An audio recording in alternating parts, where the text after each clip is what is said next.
I'm Robin Berg. I'm an ex-Navy deep-sea diver and a marine naturalist. I've spent years filming and observing sharks in the wild. And I'm Eli Martinez. I'm an expert on shark behavior. I'm on a mission to unravel the secret world of sharks and share what I've learned with you. We're going to challenge everything you think you know about sharks.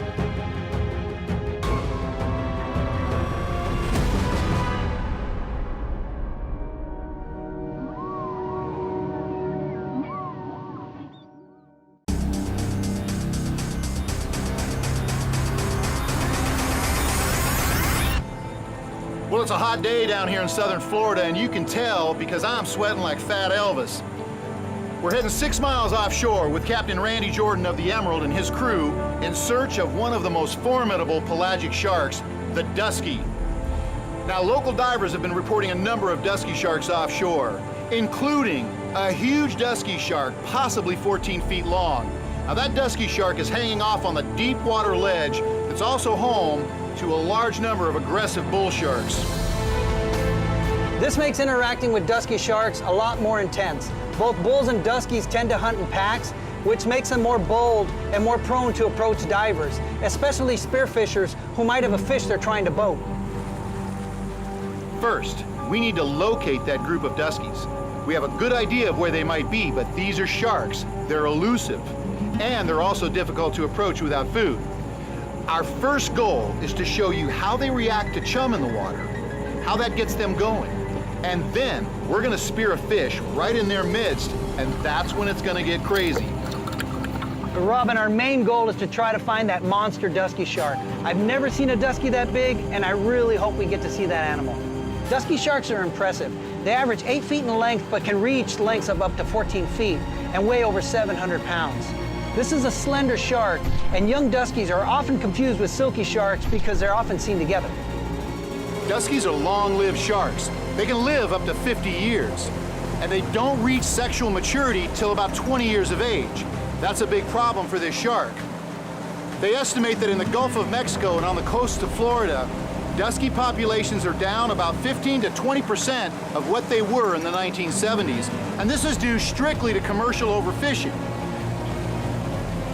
So what does a big bad shark like a Dusky eat? Well, they eat a variety of fish. They eat a lot of sharks. They also eat stingrays. They eat sea turtles, octopus, and you can also find them occasionally feeding on whale carcasses. The Dusky shark is not known to be aggressive towards divers. However, this is the only shark that has ever chased me out of the water.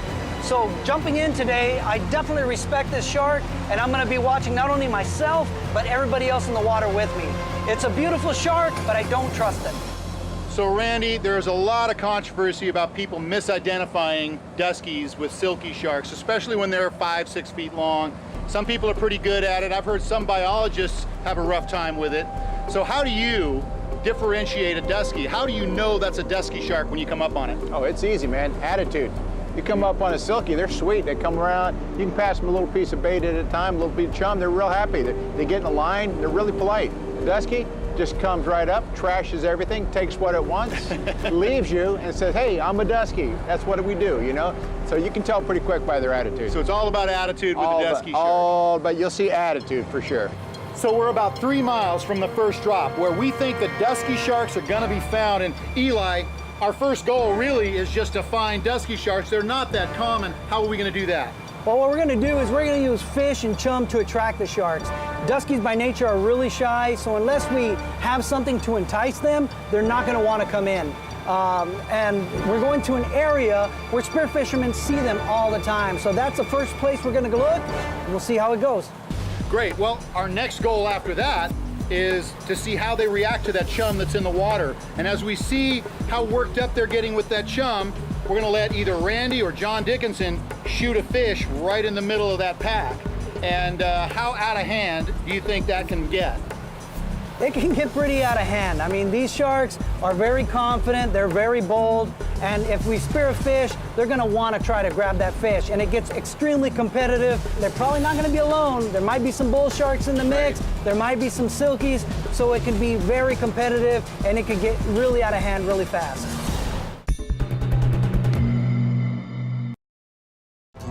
Water Savages is brought to you by Wall Clippers and Trimmers. Real guys, real grooming. Visit wallrealguys.com. We're 7 miles offshore from Juno Beach, Florida. We're on the hunt for Dusky Sharks. Our team is gearing up for our first dive. Everybody in your gear. Here, it's over 150 feet deep. And this is where you begin to find Dusky Sharks. A large, very bold predator of open water. Our first challenge is to find the pack of Duskies recently reported by spearfishers, to see how they react to chum and us. So I want to show you a little addition I made on my camera. The most dangerous shark is the one that's behind you. The one in front of you, you can deal with, but the one you can't see behind you, that's a dangerous shark. I actually put a rear view mirror on my underwater camera system. So hopefully, I'll see the sneaky one coming up behind me. Yeah, he put a rear view mirror on his camera so he can see where he's going when he's backing up, getting away from him. So I can see the look on my own face. We take our time gearing up for the first dive, double checking our equipment. Randy Jordan is putting us right on the spot where packs of big Dusky Sharks have been harassing spearfishers. But will they show up today?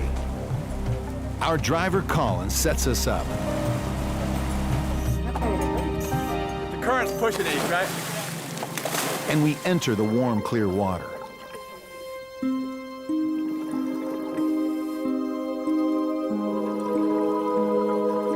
We're alone at first, but soon, Eli spots a big Dusky Shark racing up to greet us. A female over 7 feet long. She's a beautiful shark, and she's tracking the scent from the chum box.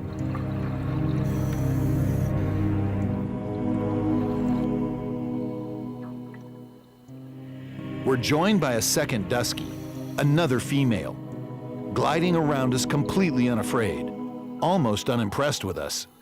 She's seen humans before.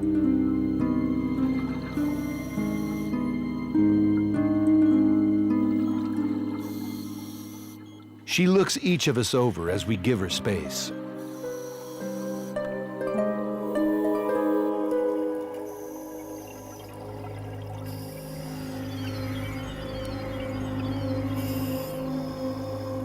We haven't really begun to chum yet, but the chum box is already spreading an invisible scent trail for hundreds of yards, attracting even more Duskies.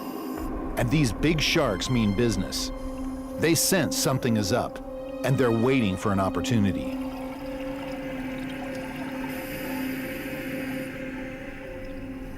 Eli and I watch carefully as Randy begins to grind up chunks of fish on the chum box. And we can see the Dusky Sharks react. And a huge 9-foot female cautiously noses the chum box before gliding away in frustration. While Eli tosses half a fish to a 7-foot Dusky. These sharks are eerily unafraid of us, but that's exactly what Duskies are all about. They are bold, confident, and not easily chased off when they decide they want what you have. But even with chum in the water, these sharks are still pretty well behaved. We notice most of the Duskies have hooks embedded in their mouths or gills, and we attempt to remove them by twisting the shark's tail to momentarily put the shark in a state of tonic immobility. Tonic immobility is a temporary state of paralysis. Breathing and muscle contractions become relaxed, and the shark just sort of checks out, while the grip on the tail is maintained. Randy Jordan uses special pliers to grab and remove the hooks. We're out here looking for Dusky Sharks in an ocean where there are no fences. There's no fences. There's nothing that's gonna keep any shark in or out.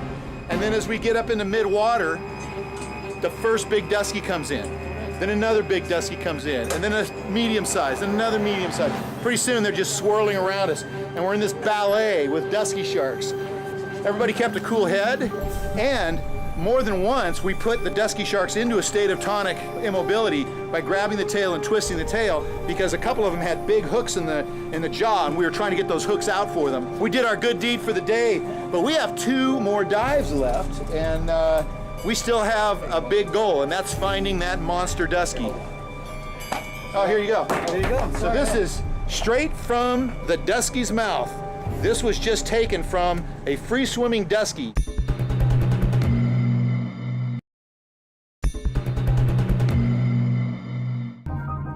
Seven miles off the southeast Florida coast, our crew and dive team have located a pack of large dusky sharks and gauged their reaction to chum.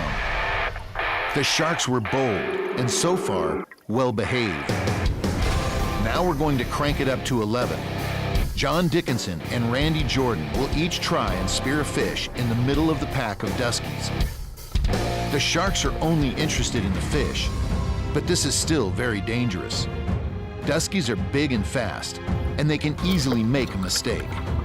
And still out there, a gigantic dusky shark named Shaka, so large that it's been mistaken for a great white. Can we locate that shark and bring it in close? You know, like most people, the first time I saw a dusky, I didn't know what I was getting into, so I was naturally afraid. People are afraid of what they don't know. And I had heard so many stories about how aggressive they can be, and sure enough, man, I shot a fish and a dusky came over and just slammed it, ate the fish, tore up my spear gun, and just left me just in a state of awe. Since then, after seeing them so much and seeing their behavior and realizing that they're just after the fish, and if you don't have fish, it's not like they're gonna come over there and attack you.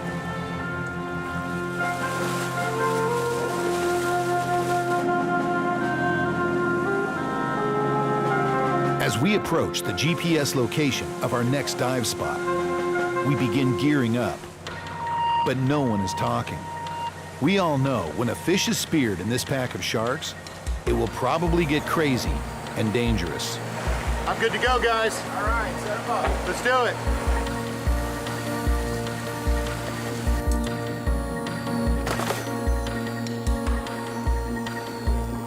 Although the visibility at the surface is good, as we descend, it becomes murky and green.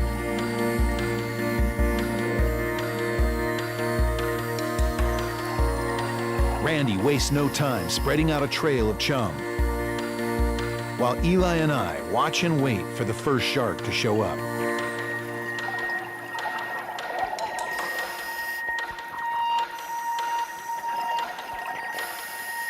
Eli seems confident that we're about to have visitors.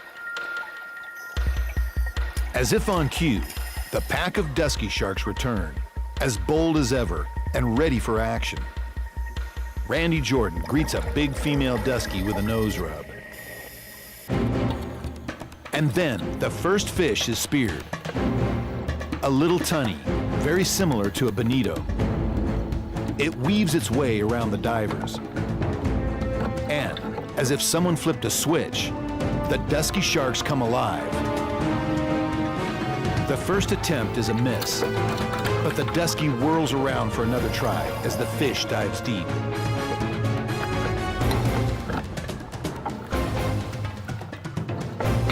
Randy grabs the shaft, trying to control the fish, as a big female dusky charges in to claim the prize. Another dusky roars into the scene to claim any remaining chunks.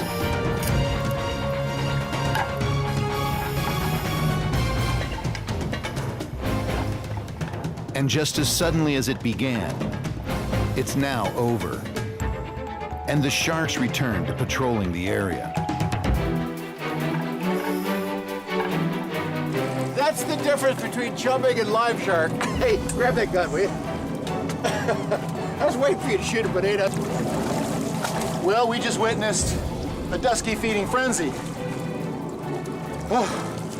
And John Dickinson actually speared a little tunny, which is kind of like a bonita. And right in front of my camera, you got to see exactly what a dusky shark's personality is like when they want your fish. That was awesome. Oh, man. Hey, you know what? You can never get bored down there. All we gotta do is shoot a fish. Oh, hell breaks loose. They get excited, man. Yeah, they do. We have seen some big, huge dusky sharks, and even though they've been well behaved, that last dive, we got them worked up. So now you've seen what they behave like around chum, what they behave like around divers when everything's calm, and when you spear a fish and there's a dusky around and he wants your fish, give it to him.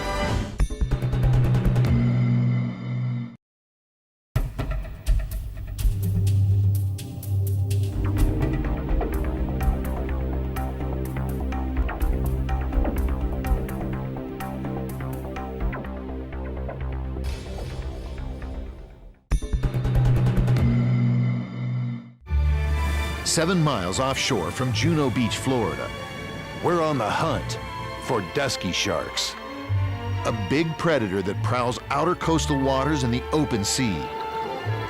We've observed their behavior when chum is in the water, and we almost induced a full-blown feeding frenzy by spearing a fish while surrounded by a pack of dusky sharks. We have only one goal remaining, an encounter with Shaka, a monster 14-foot dusky shark recently seen in these waters. I've personally seen that 14-foot dusky right here at this location.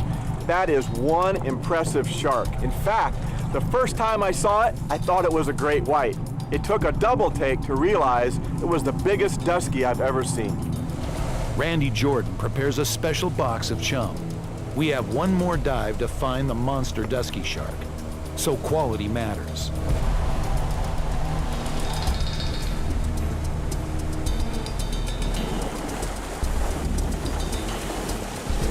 We're all fantasizing an encounter with this huge shark. It would be burned into our minds forever. A 12-foot dusky is a massive, massive shark. A 14-foot dusky has got to be ridiculous. I would imagine that shark is probably around the 12-foot range. If it's a 14-foot, this is a monster. And if they're mistaking this shark for a great white, we're talking about a very, very big shark. Either way, whatever side, 12-foot, 14-foot, I can't wait to see it.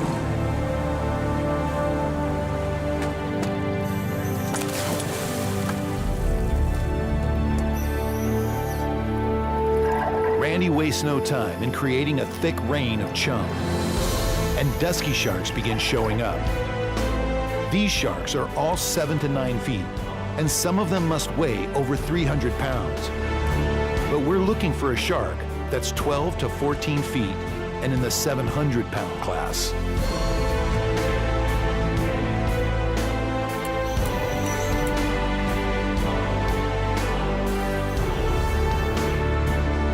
Duskies are mysterious to most divers and fishermen. They're rarely seen and identified, which seems odd for such a large and noble predator of the open ocean.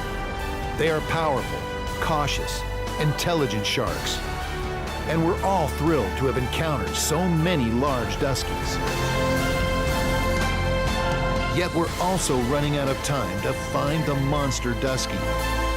The thought of encountering this huge shark has totally consumed us, but hope is quickly fading. Randy Jordan begins tapping his knife on his spear shaft in a last-ditch effort to attract the monster dusky within camera range.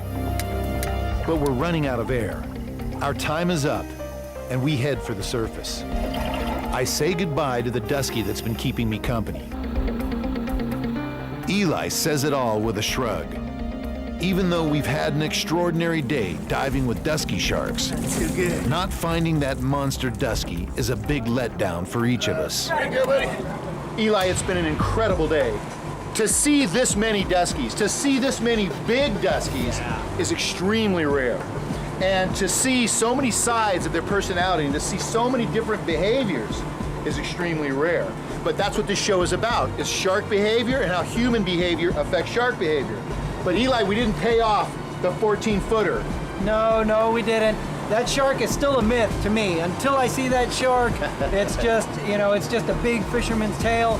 However, it's really exciting to see all these other Duskies out here because there's a lot of big sharks. And if you got these big sharks here, chances of a 14-foot shark living in this area or migrating through the area is possible. Even though we didn't encounter it today, John Dickinson, one of our crew members, has seen it twice and has got great video of it. So we're going to show you what a 14-foot Dusky shark actually looks like, and you can draw your own conclusions. A few things are clear in this video.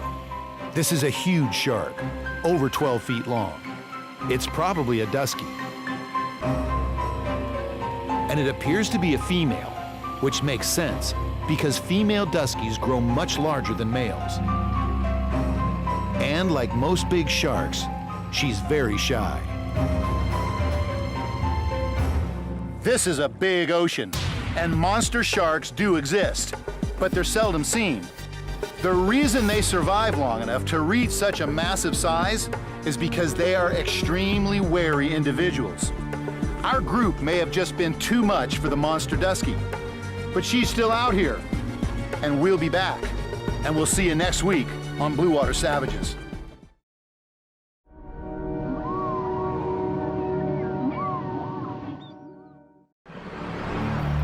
This is one of the most dangerous sharks in the world. Yet few humans will ever encounter this super predator in the wild. Because the Oceanic Whitetip shark is a creature of the open ocean.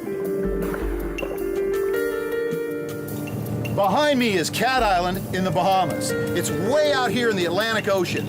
Just a few miles offshore, it drops down thousands of feet deep, and that is the perfect place to find the Oceanic Whitetip shark, one of the most dangerous predators of the open sea.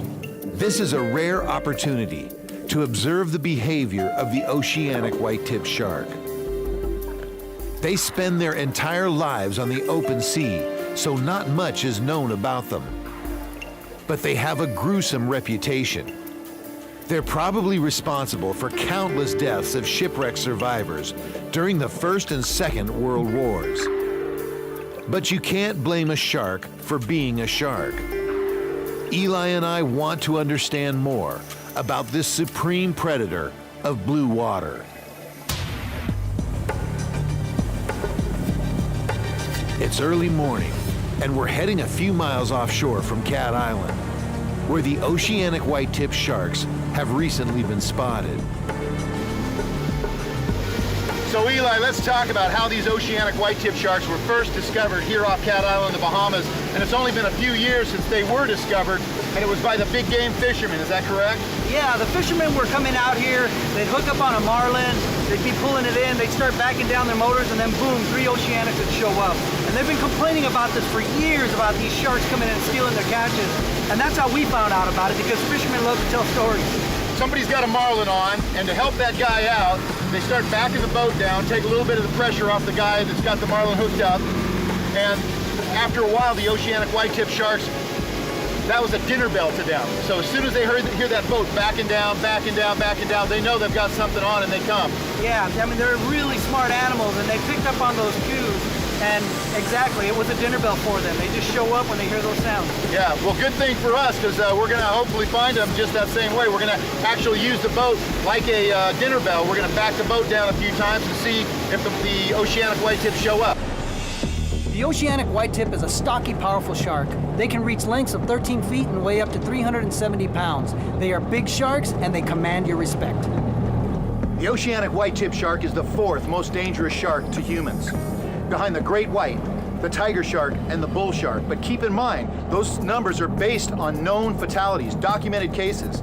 There are countless undocumented fatalities by Oceanic Whitetip sharks during the First and Second World War. If you are a sailor, a Marine, or an airman, and you were unlucky enough to have your ship sunk out from underneath you or your plane shot down, and you found yourself treading water in tropical or subtropical waters, and one of these guys showed up, or even worse, a number of them showed up, that would be your worst nightmare. What fascinates me about the Oceanic Whitetip is, yes, they are stunningly beautiful animals, but they are also fearless predators. They're not shy, they'll come right up to divers and they want to bump you. But you can't let them bump you because that's part of their way of testing you, and you need to let them know that you're a formidable predator as well. One of the most vivid memories I have about the Oceanic Whitetip shark was reading a story by Jacques Cousteau when I was 9 or 10 years old. They were way offshore, and an oceanic whitetip showed up. They got in the water and were filming it. The shark seemed completely relaxed. It had no aggression whatsoever. So they kept following it, and pretty soon they realized the shark had led them way away from their boat. The boat couldn't even see them to pick them up again. The next thing they knew, the atmosphere changed entirely, and that shark became very aggressive.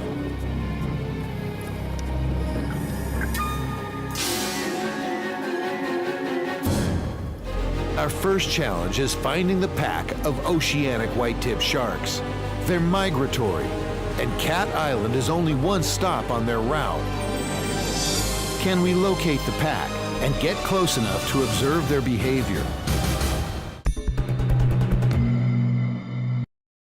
Blue Water Savages is brought to you by Wall Clippers and Trimmers.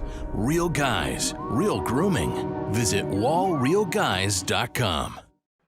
So behind me is Cat Island, Bahamas. We're here searching for the oceanic whitetip. It's one of the most dangerous of the open ocean sharks, and we're hoping to find one. We haven't had any luck yet, but we got a really good captain. He knows where to go, and we're gonna go and see if we can find these sharks.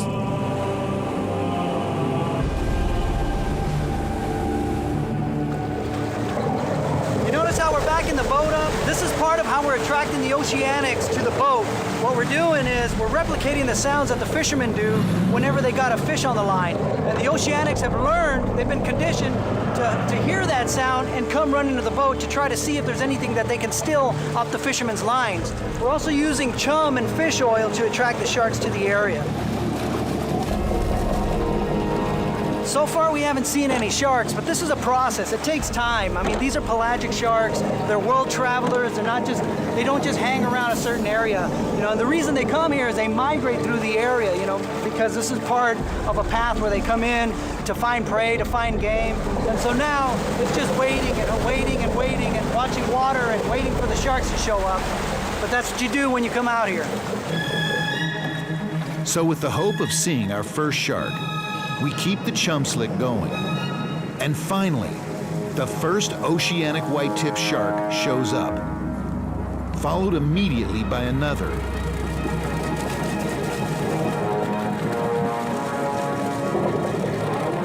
So right now we have two oceanic whitetips right now hanging out by the boat.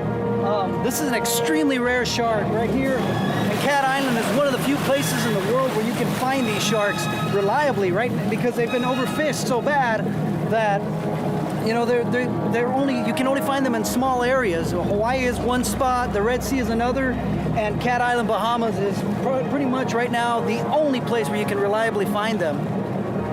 With the oceanic whitetips, I mean, you have to be really careful with these animals. I mean, they deserve a lot of respect because they are predators. They're really big sharks, and they definitely demand your respect. What I like to do when we're in the water is, you know, you got to keep an eye on them. And rule number one, whenever you're diving with a dangerous shark like an oceanic, is never allow them to touch your body. And because these sharks are really curious, they don't run into things very often because they are pelagic sharks. I want to keep an eye on them all the time, and I don't let them near my body. And because if they bump, a bump can easily turn to bite, and that's what we're trying to avoid. Because if an oceanic bites you, I mean, it's game over because they do turn it on. They will turn on really fast. I'm not sure about Eli, but I've got this strange feeling, like we're about to parachute into a forest full of wild tigers. This shark in particular is known for being fearless and aggressive. Chances are we'll be dealing with a number of them, but this is the reason we came to this remote island.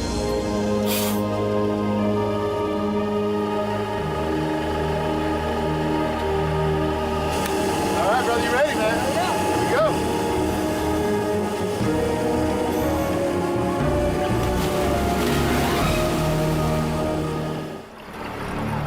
We're greeted immediately by the biggest shark, a 10-footer that calmly looks us over.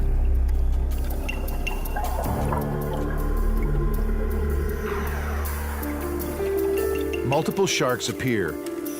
I have to keep shooting, but I also have to be aware of what's going on around me, especially behind me.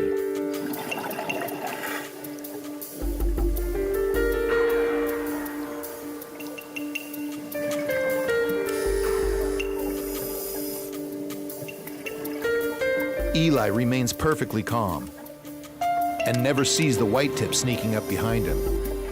The most dangerous shark is the one you don't see coming. Luckily, this one veers off, but these are the risks you take diving with sharks. Understand that what you're seeing here is now becoming very rare. A wild pack of oceanic whitetip sharks completely surrounds us, and we could not be more thrilled.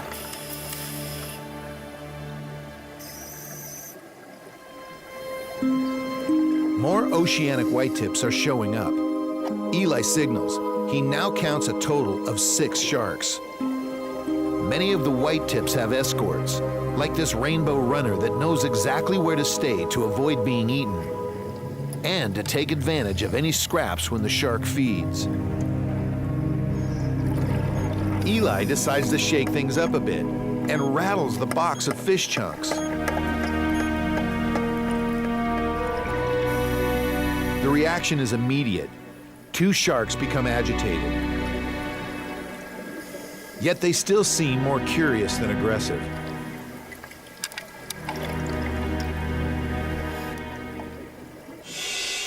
Our first dive has gone well.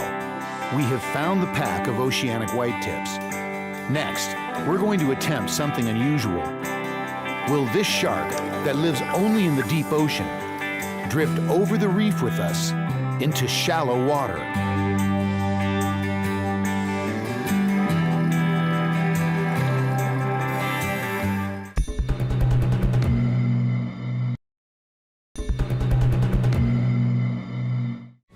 We're just a few miles offshore from Cat Island in the Bahamas.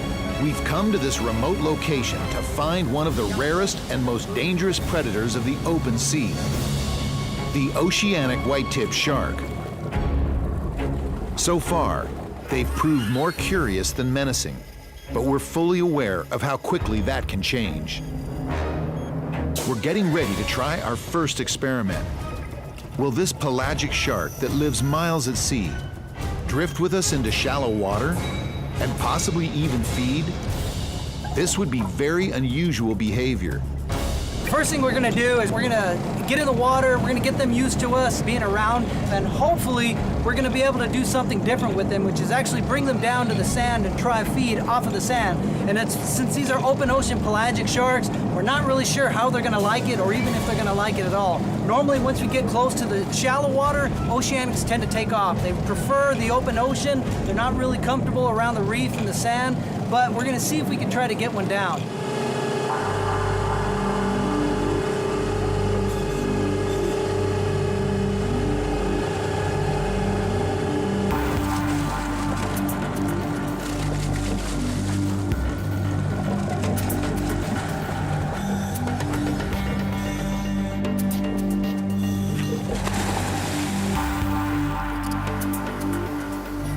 These sharks are as curious about us as we are of them, and we must appear quite odd. Keep in mind, sharks aren't looking for trouble. They're looking for a meal, and we're big and possibly dangerous. These sharks are constantly assessing anything they encounter for both weakness or risk. We now have 7 oceanic whitetips surrounding us. As we begin to drift closer to shallow water, will they become claustrophobic as we cross over the reef? Will they all head for the safety of open water? Or will some of them follow us into the shallows? We're now in 50 feet of water, and only 2 curious sharks have decided to follow us past the reef into the shallow water. The other 5 have disappeared. Eli investigates a stingray on the sandy bottom. Most sharks would see this ray as food, but oceanic whitetips are alien to the shallows, and the ray glides off unmolested.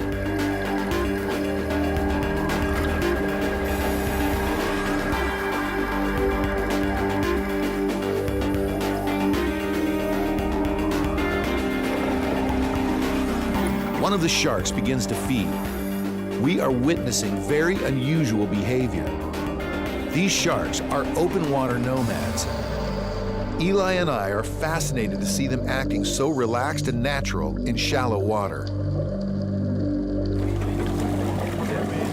Very well behaved. Very well behaved.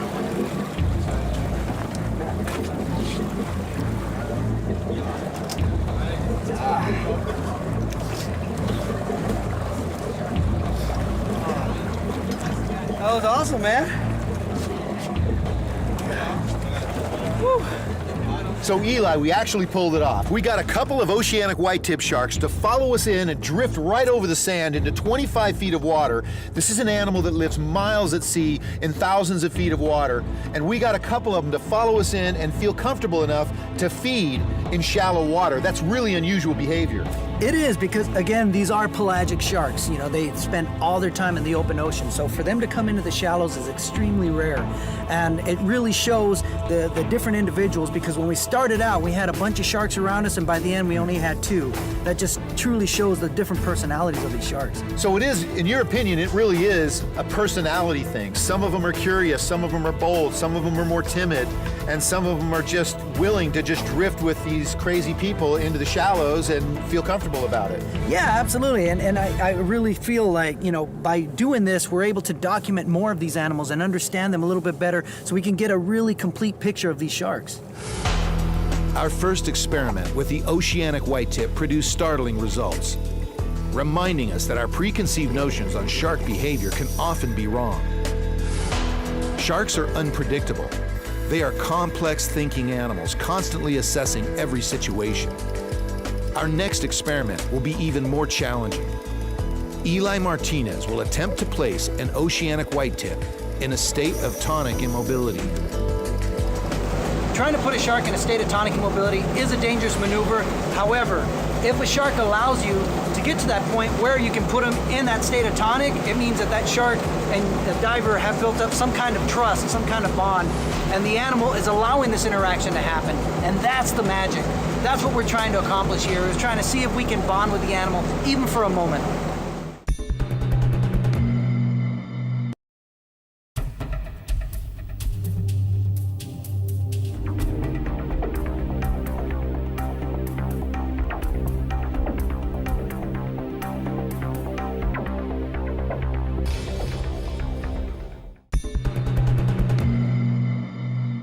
So throughout the show, you've heard us mention the terms tonic and tonic immobility. Eli, what is tonic immobility and what purpose could it possibly serve in a shark's world? Well, tonic immobility is a relaxed state that sharks go into. They're extremely sensitive around the nose and their fins. In some species, if you twist a shark's tail fin, they'll go completely to sleep. Other sharks, you rub their nose, they'll get loopy, they'll get dizzy, kind of relaxes them.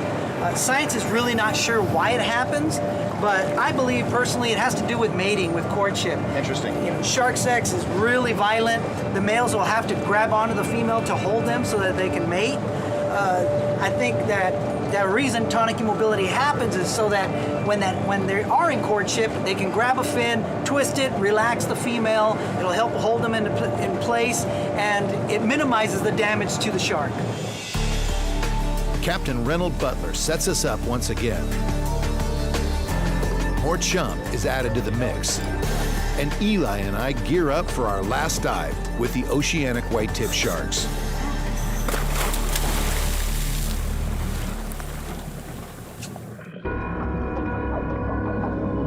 We're greeted at the surface by a pack of oceanic whitetips, and at first they seem even more bold than the last dive.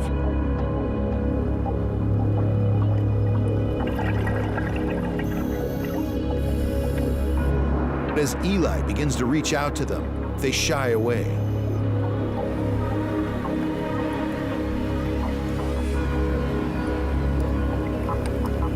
To place one of these sharks in tonic immobility, Eli will have to get a solid grip on the snout. But they seem to sense he is up to something and keep their distance.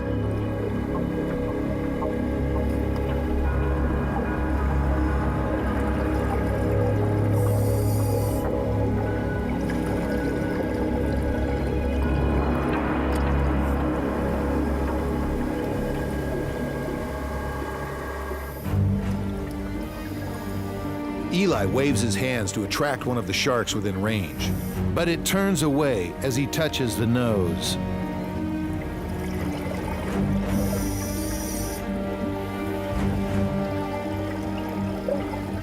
Another approaches and gives Eli the same response. Given enough time, Eli would probably win the trust of these sharks to pull this off. But we are running low on air and our dive is almost over. Yet this experiment has been a success. This was still fascinating behavior. These sharks displayed caution mixed with curiosity.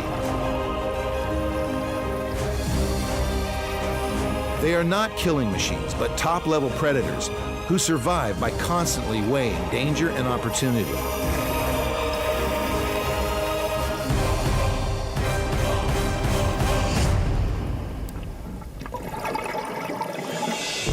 Eli, what an amazing adventure. We got to swim with one of the greatest and one of the rarest open ocean predators, the Oceanic whitetip shark. And we got to observe some very unique behavior, maybe even be undocumented. But we did not succeed in putting one into tonic immobility. Robin, it boils down to trust. These sharks don't know me very well. I haven't spent a lot of time with them, so it's really difficult to get them to come in close and want to interact. Just boils down to time in the water. So watching Eli in action has certainly altered my view of humans who choose to interact with sharks. But I'm still a hard-boiled realist. I don't think there's anything fuzzy or soft about these animals, and they're certainly not going to let us get away with letting our guard down around them. But Eli has shown me a fascinating side of these animals that biologists will probably never see because they're looking at them differently.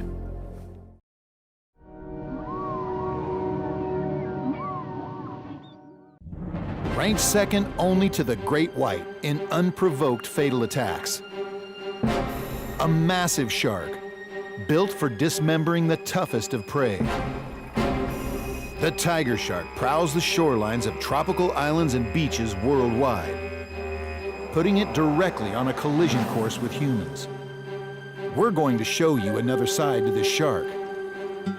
When encountered by divers who remain calm, tiger sharks seem curious, intelligent, and almost docile in most encounters.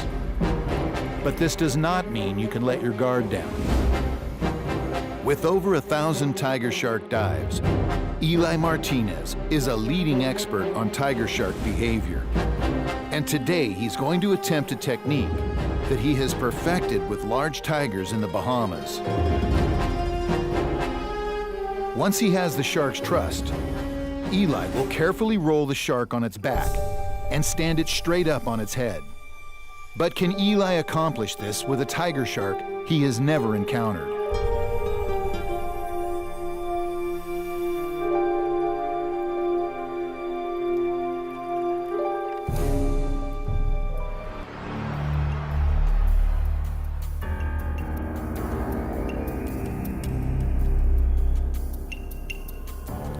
We're about ready to head 5 miles off Jupiter Inlet, Florida.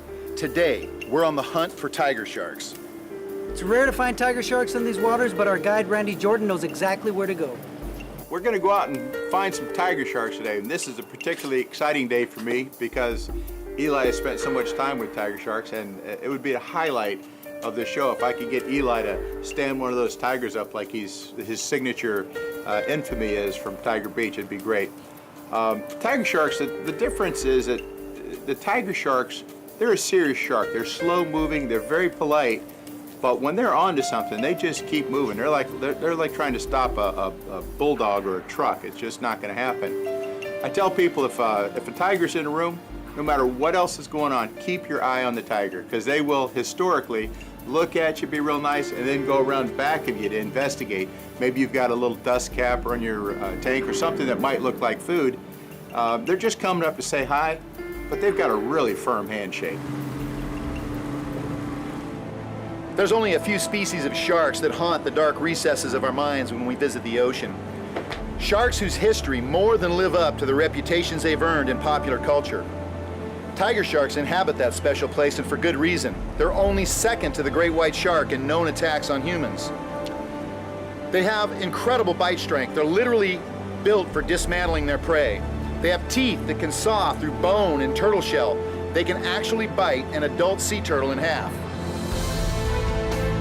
Tiger sharks are amazing animals. They definitely have their own personalities, and once you spend a lot of time around them and learn how to behave around them, you don't feel threatened. They definitely have gotten a bad rap through the years, and they don't deserve it.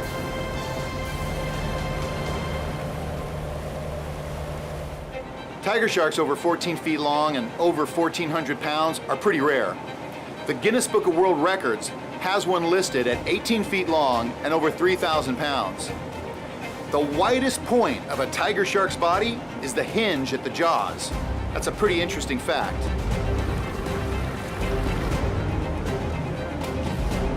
We take good divers out to see tiger sharks, and I always tell them ahead of time, there's things that you should do and things you shouldn't do. You got to treat these sharks with respect.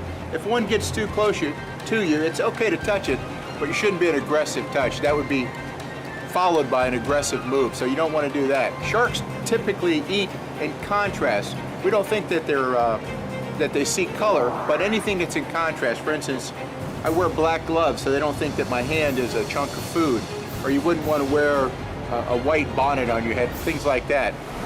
As we clear the mouth of the inlet and head for open water, Eli and I only have one thing on our minds: tiger sharks. Blue Water Savages is brought to you by Wall Clippers and Trimmers. Real guys, real grooming. Visit wallrealguys.com. Aboard the Emerald with Randy Jordan and his crew. We're headed 4 miles offshore from Jupiter, Florida. And we're about to dive a wreck in 100 feet of water that attracts a variety of large predatory sharks, hoping to encounter a super predator that is usually considered very rare in Florida waters, the tiger shark. And with over 1,000 tiger shark dives, no one knows tigers better than Eli Martinez. Our goal today is to find the tiger sharks and then see if Eli can gain enough trust with these Florida tigers to try his signature move of rolling the tiger shark onto its back and then standing it straight up.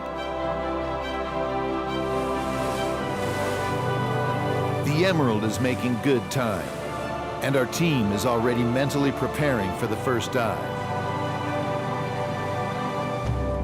All right, well, we're about 4 miles off Jupiter, Florida. We're about to drop in for our first tiger shark dive. Eli, do you think you're gonna run into any of those sharks from the Bahamas? Are you gonna see anybody you know here? Oh man, I hope so. I mean, you know, it's a long ways from here, but you never know, because these sharks, they do travel. So these sharks actually know where they're going. They're not just wandering around, right? No, definitely not. They do know where they go, and this is all part of their DNA. It's, you know, passed down from one shark to another, and they know that the best feeding spots or the best breeding spots, and they return to those spots year after year after year. So absolutely, they know where they go. Now, do you predominantly see female tiger sharks out here or male tiger sharks, or is it a mix? I've done over 1,000 tiger dives, and I've never seen a male tiger shark. Wow, 1,000 and you've never seen a male? Never seen a male. Why that is, I don't know. Other species of sharks, I've seen male, female great hammerheads, lemon sharks, male, female, reef sharks, but tigers, never. We're now hovering over the wreck. It's time to suit up and get wet.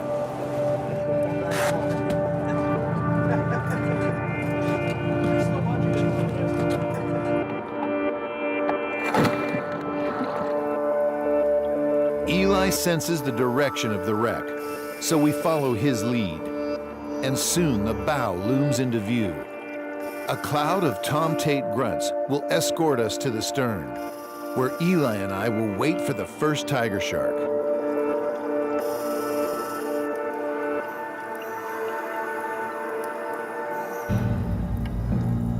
A few minutes later, a 10-foot female tiger shark begins to investigate the commotion. We drop to the sand to get closer.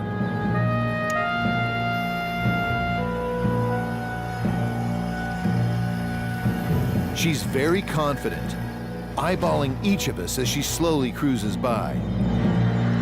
This is a very powerful predator, and my senses are on full alert.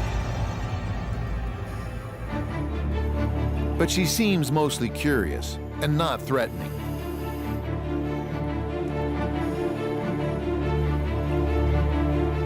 But we can only stay at 100 feet for a limited amount of time.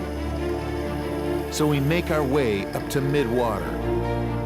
Eli has a souvenir, a tooth from the tiger shark she shed while investigating the chum box. Eli suddenly sees something new at the wreck. There are now 2 tiger sharks cruising the stern.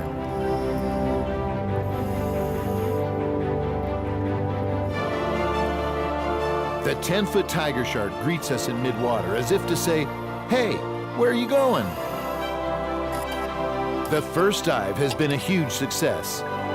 Eli's goal of getting this shark to roll over looks attainable, but it will take more time.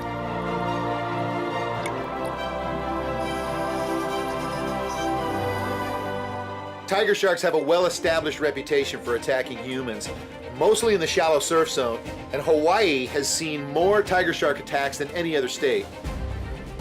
Randy, is there something different about divers? Because it seems like there's a low incidence of divers being attacked by tiger sharks. Is it because we're wearing a mask and there's direct eye contact, where we appear bigger with fins, or do we appear to be something completely different, maybe something that they're unused to seeing? Well, I think tiger sharks are smart, and I think what happens is that of the attacks that happen, it's just confusion. It's usually snorkelers or people on the surface, and maybe they run into a school of bait and the tiger is after the school of bait and accidentally hits a human being. We're not on their menu. Tiger sharks are rare in Florida waters, yet we have just encountered a magnificent 10-foot female with quite a personality, curious to the point of being nosy. And this will work in Eli's favor as he carefully gains the trust of this very bold tiger shark.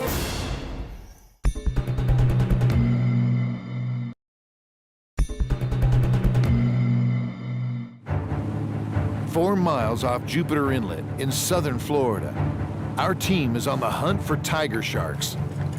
Captain Randy Jordan of the Emerald is our guide. And on our first dive, 2 tiger sharks paid a visit. The larger shark is bold and curious. The perfect tiger for Eli to achieve a very difficult maneuver. Gently rolling the shark on its back and momentarily standing it up vertically. But what if you're out diving and happen to run into a tiger shark yourself? Don't panic. We've got some good advice for you. If you're a diver or a free diver, we've got some tips for you that might come in handy one day if you've never been in the water with a tiger shark. We're gonna give you a few ideas of how to behave, what to do, what not to do. So Eli, I'm in the water, I'm scuba diving, I'm at 60 feet. Big tiger shark shows up and is interested in me and is circling around me. What do I do?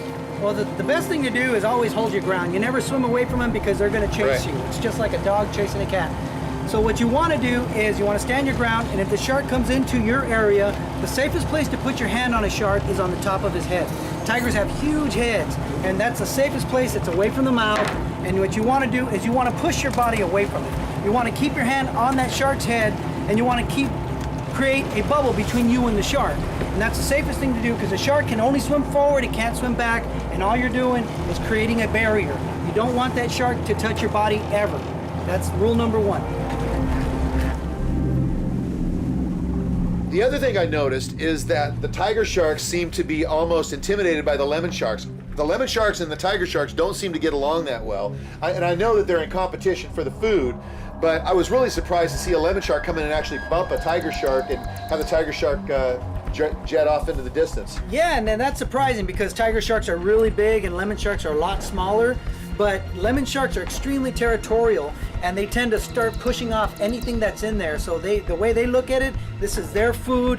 There's a lot of lemon sharks and they tend to just push everything out of the way. We got the numbers. Got the numbers, absolutely. All right, well, we're gonna give it a shot. We're really hoping we can have Eli pull off his signature move and stand that tiger shark up on its nose. So let's get dressed, let's get rigged up, and let's jump back in the water. The Emerald returns to position over the wreck. and our team gets ready for the next dive. How you holding up there, guys? Diving 90 feet all day can take a toll on you, not to mention the danger of the bends. So we pace ourselves carefully and try to remain as relaxed as possible on every dive. All right, here we go.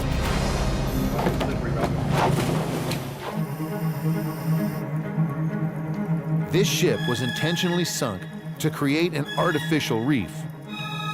And years later, wildlife is thriving on every inch of this rusting hulk.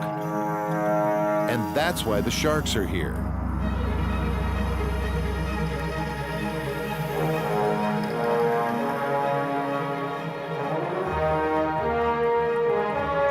Our tiger shark is back. She seems almost glad to see us, and I'm beginning to warm up to her. But if this shark decided she wanted you, almost nothing would stop her.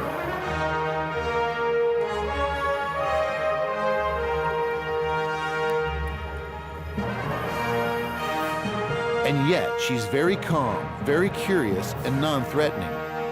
Concepts that don't seem to equate with our idea of a wild tiger shark.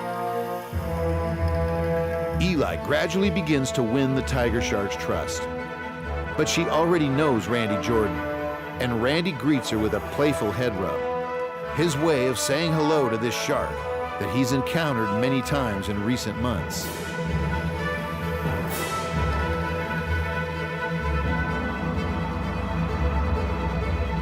Is this shark actually enjoying this interaction, or just the chunks of fish? It oddly seems like a mixture of both.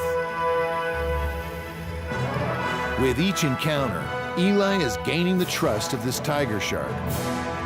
She seems almost playful, but thinking that way can be very dangerous. This is a very powerful predator, and we treat her with respect.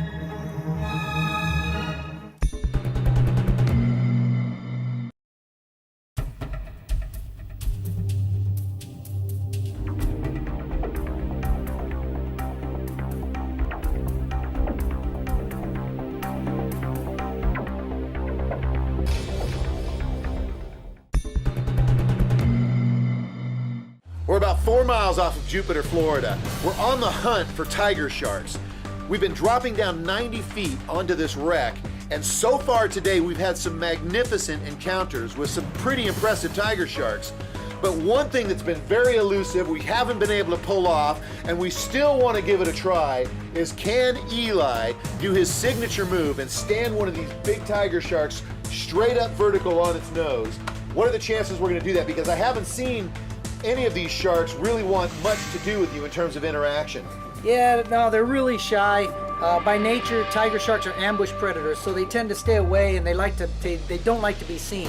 So trying to get them in, that's why we bring in the bait so that we can lure one in. If I can get one of those sharks into my hands, I got a really good shot of doing it. Absolutely.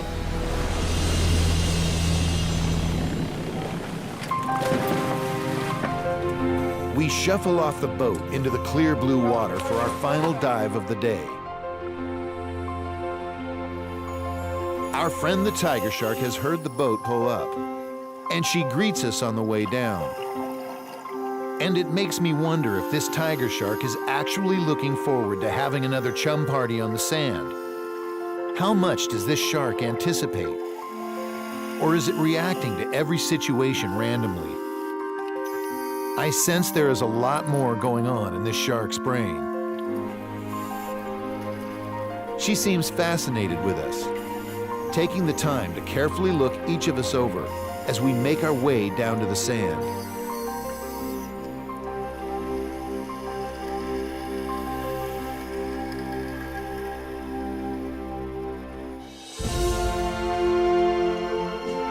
Eli has now established a level of trust with this shark.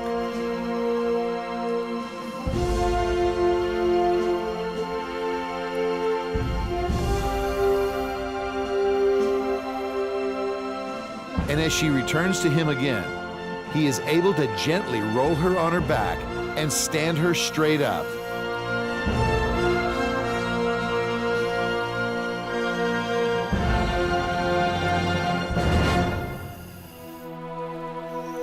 Eli is overjoyed. For him, winning over a tiger shark is as close to nirvana as it gets.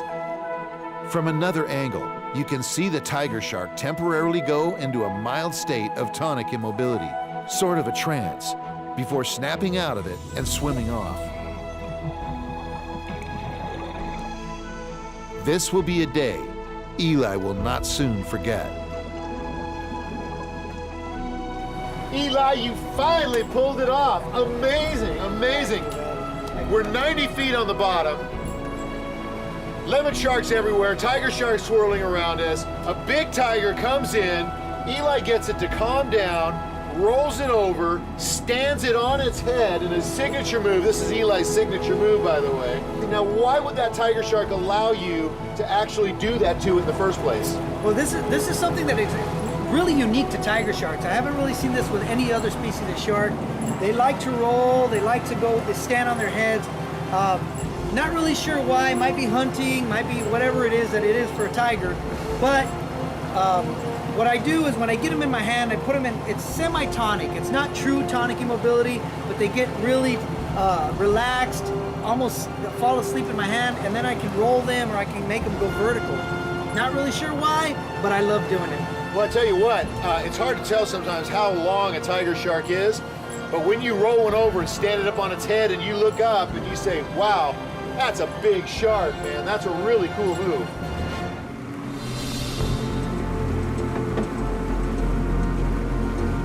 I'm really glad Robin got to meet the tiger sharks today. I know he doesn't trust them and most people think they're big and scary, but that's only one side of this shark. It's only through these type of encounters that we'll finally understand the true nature of the tiger shark.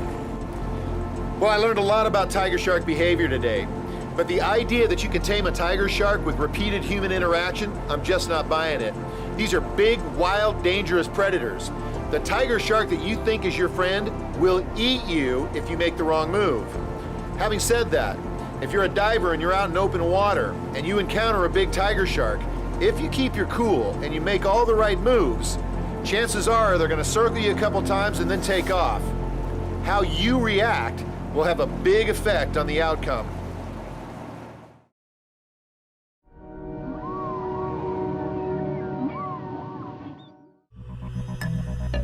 A big coastal shark, known for having a vicious temper if caught or harassed. Yet also known as one of the most docile and gentle sharks if treated with respect. The lemon shark is a very social and intelligent predator. Each spring, they congregate in the deep water off Jupiter, Florida. And this is the perfect opportunity to explore the difference in personality and temperament between male and female lemon sharks. Our biggest challenge today may just be the weather. We're getting a late start. It's about 9:30 in the morning, but it's been pouring rain all morning. It's still, as you can see, overcast skies here, heavy overcast in Jupiter, Florida. We're heading out of Jupiter Inlet to find lemon sharks today. We have been weathered for 4 days. We have been stuck here. It's been a high pressure system offshore, was creating 6 to 8 foot, 9 foot seas out there, driving rain. So we've basically been holed up in our hotel rooms for that entire time. It's broke, the high pressure system moved onshore, and the seas are calming. It's still 3 to 5 foot out there. We're gonna be diving today 100 feet plus on nitrox to find lemon sharks. So it's game on. Let's get on the boat.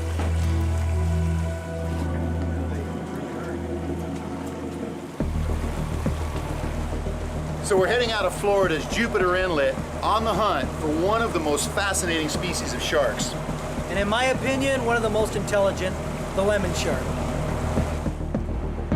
Lemon sharks are found in shallow subtropical waters. They can reach lengths of 11 feet and weigh over 400 pounds.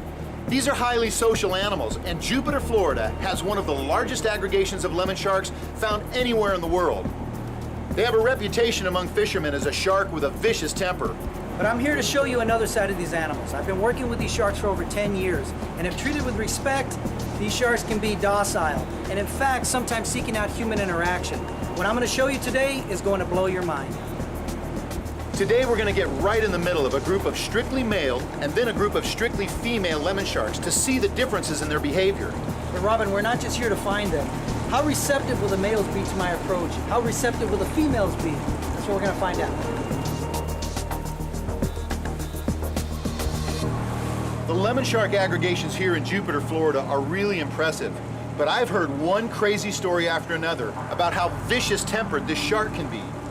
I've heard they'll even seek revenge. If you're messing around with a shark and you let it go, it'll either bite you or bite anybody else nearby. Robin, these are extremely intelligent sharks.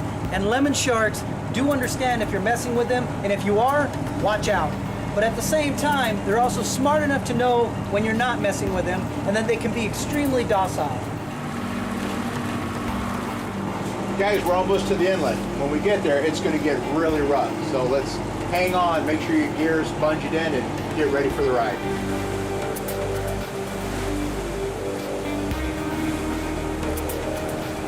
We're almost clear of the inlet. We're heading out of Jupiter, Florida in search of one of the most fascinating predatory sharks, the lemon shark.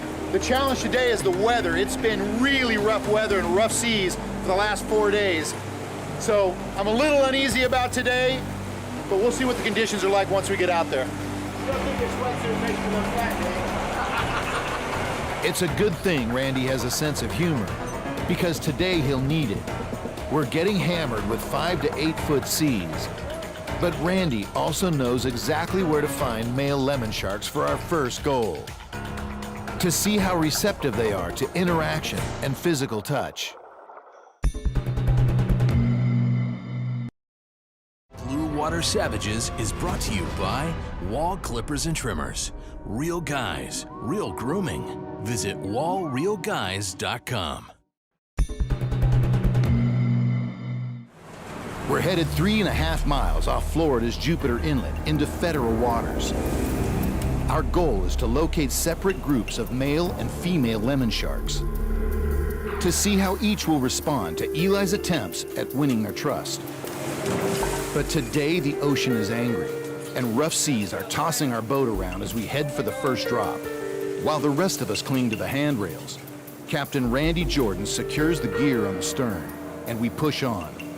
Eli knows lemon sharks, and he's shared some remarkable stories and video with me. His encounters with lemons have led him to believe they're highly intelligent sharks, and even enjoy human affection. So I know the lemon shark is capable of inflicting severe damage on someone that's dumb enough to harass one. But the idea that this shark can also be docile and actually seek out human interaction or affection is a really weird concept for me. I know Eli's the man, so I'm gonna let him show that to me, but I'll believe it when I see it. One of the things, like I said, we don't really teach the sharks, they teach us, and one of the things they've taught me is that don't mess with them during a full moon. Oh, by the way, it's a full moon this week, so during a full moon, for some reason, they get, I'm not gonna say aggressive, but they get very quick. You don't want to be caught with food in your hand, and when they come in, it's a little frightening because they come in so fast. Normally they're so docile, they just line up, they come in at one at a time, really sweet. During a full moon, 4 or 5 of them come in at one time, and it's pretty exciting. All right, we're headed over to a little spot I call Lemon Drop. We're gonna be thinking lemon sharks. This spot usually holds all males. This is one of those locations where it's a guys only kind of a thing. We're gonna drop down into about 90 feet of water. We're roughly about 3.5 nautical miles from shore out in federal waters, and we're just going to see what's there. Looking forward to working with Eli and learning a few new things about our resident sharks. Joining us as safety diver is a veteran of many shark encounters. John Dickinson will be watching our backs as we pay attention to the sharks in front of the camera. Captain Randy Jordan stuffs the chum box with fresh chunks of fish. As fascinating as we may be to them, without the chum box, the sharks would quickly lose interest in us.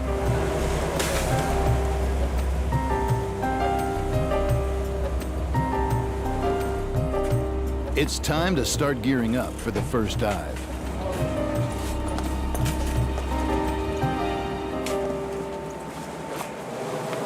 They were saying 3 to 5 foot seas.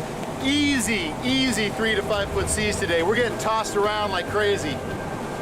This is not fun. But it beats sitting in a hotel room for 4 days. We're almost over the first spot, where only male lemon sharks are usually found. All right, guys, we're gonna jump in. We're gonna go down to the bottom about 90 feet. We're gonna swim north with the current. Don't overexert. We're gonna swim north and just a little bit east till I find a nice spot where we're out of the current, out of the blowout. Then we'll set up for the sharks and see what we can find. So let's go ahead and get ready. 90 feet below us, the water is calm, and we look forward to getting off this pitching deck and joining the lemon sharks.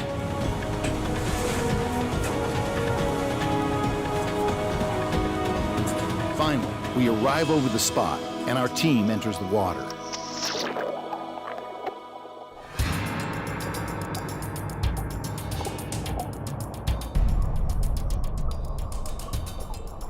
Eli takes a moment to enjoy the tranquility as he descends to 90 feet, where he's greeted by a Goliath grouper. And almost immediately, a female lemon shark shows up and begins patrolling the scene. Surprising because this spot is known for only male lemon sharks, which is why we're here.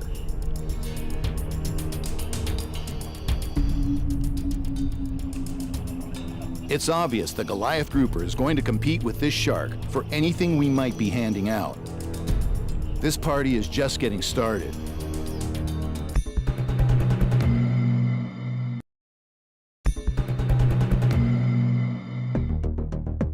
We are 3.5 miles offshore from Jupiter, Florida, and 90 feet deep. We're diving with lemon sharks, an intelligent shark known for having a bad temper, also known for seeming to enjoy human interaction. But will there be a difference between the male and female lemon shark's response to Eli's approach? This is what we're here to find out. Only minutes into our first dive, we're joined by a Goliath grouper, and oddly enough, a female lemon shark. This area is known mostly for males.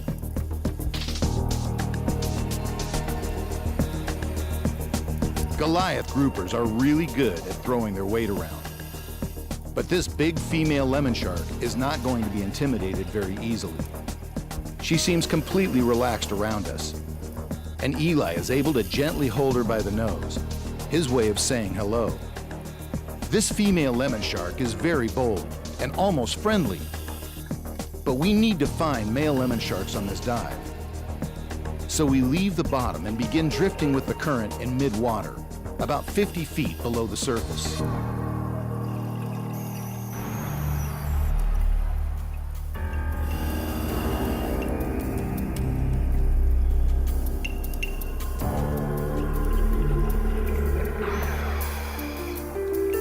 The first male lemon shark comes up to meet us, gulping a chunk of fish before darting away.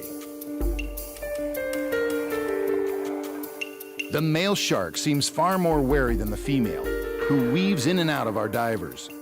And then, as if to prove the point, she decides to gently rub against the lens port of the camera. Eli hands the female lemon shark a fish. She gulps it down and circles back into Randy Jordan,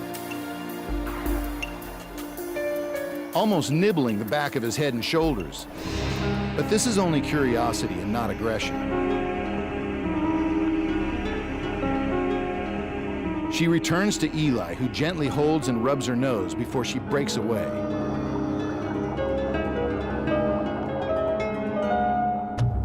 The male lemon sharks have now become more relaxed, and both Eli and Randy are beginning to interact with them. Suddenly, out of the blue haze, a gorgeous young female tiger shark swings in for a visit. She's literally perfect and totally calm as she comes in for a closer look at Eli. But we're out of chum and low on gas, and it's time to end this dive.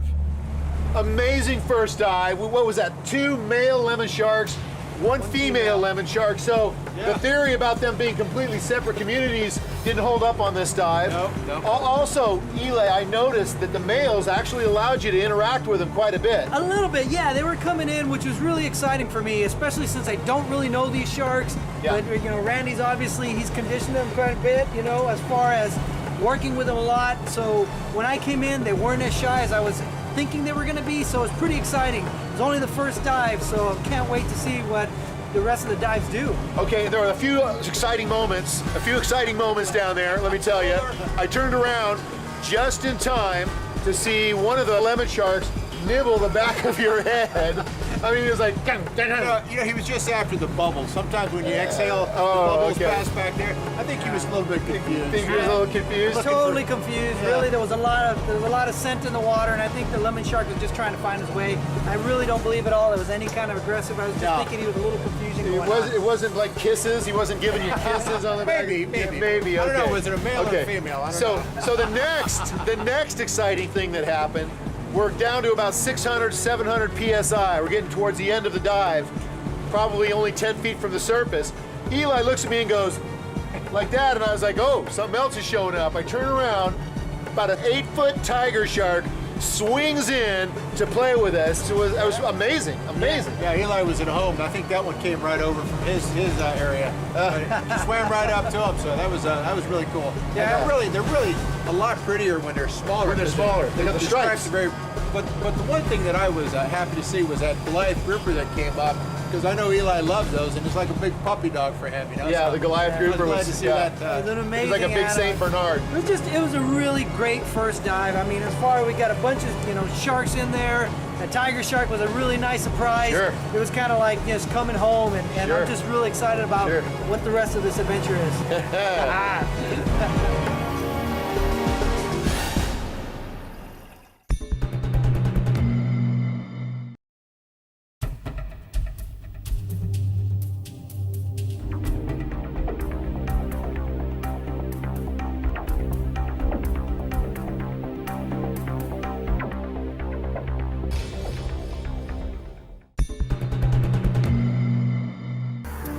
We're 4 miles off of Jupiter, Florida, in the middle of a very rough ocean. It's 3 to 5 foot seas, occasional 7, 8 foot swells rolling through. The wind is blowing like crazy. It is no fun being on the deck of this boat.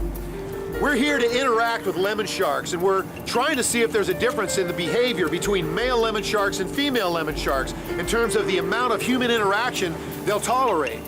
All right, Eli, we're gonna set up and do the next dive. This time we're gonna drop down on a wreck that's supposedly loaded with only female lemon sharks. So what can we expect from this dive? Well, hopefully if they're anything like the sharks that I've worked with, they're gonna be real interested in what's going on. Obviously, we're bringing down the bait, they're gonna be interested in that. But from my experience, female lemon sharks are a lot more interested in interacting with us. So I'm hoping that if they come in, they're gonna be a little playful, maybe come in over and over again doing the same things. And maybe I can find an individual that's gonna wanna really, really get involved with what we got going on.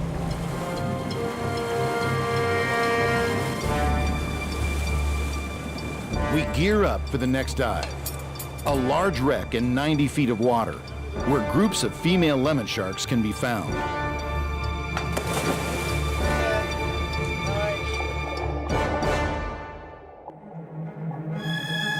Even in this rough ocean, the water below the surface is blue and clear.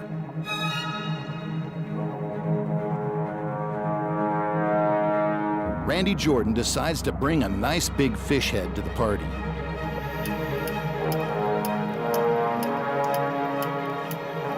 The wreck looms into view. And we let the current push us along toward the stern.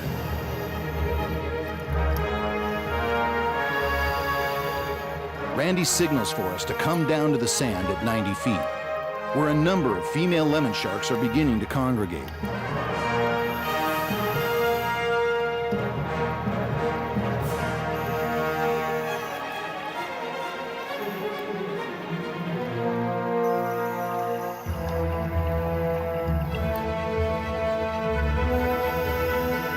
Randy will always keep a wary eye on any shark that wants to get behind the divers.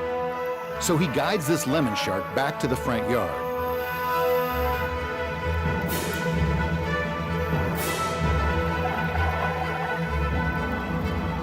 These are big, beautiful lemon sharks, healthy and well-fed.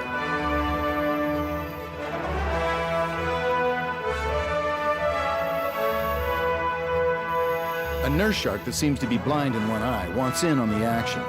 but Eli gently guides her away.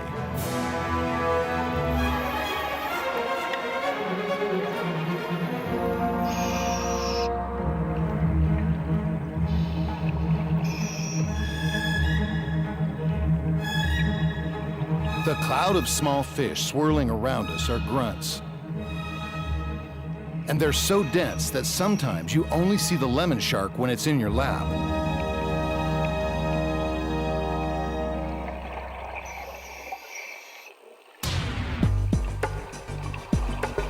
Soon, the lemon sharks are swarming our divers, and Eli is busy keeping the sharks moving.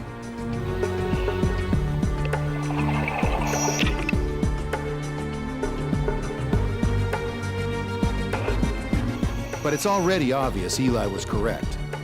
The female lemon sharks are by far more bold and relaxed around the divers than the male lemon sharks were, and seem to almost enjoy physical contact. This is really fascinating behavior.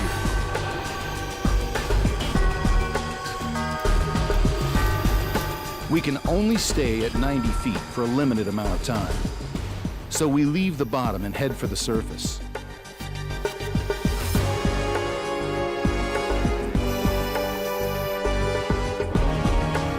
The curious female lemon sharks follow our team to mid-water before finally becoming bored with us and disappearing back into the blue haze.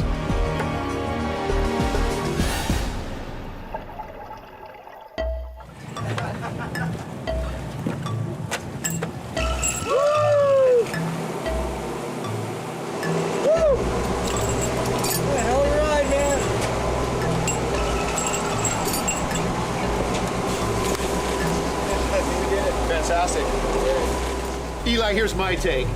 The female lemon sharks are allowing more interaction because there are more of them.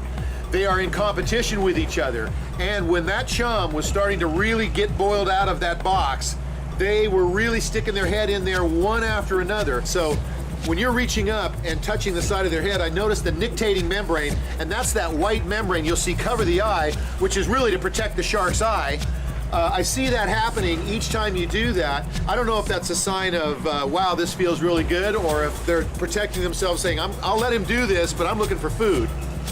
Well, yeah, you could say that, but the experience I've had with the sharks here is that they do enjoy it because they keep coming back over and over again. And yeah, you could say it's about the food, but I've been in situations where I've had lemon sharks literally come up to me, stop in front of me so I can give them back scratches, and they'll just lay down and they just want me to rub their back. Has nothing to do with food, has everything to do with a shark just seeking out some kind of interaction.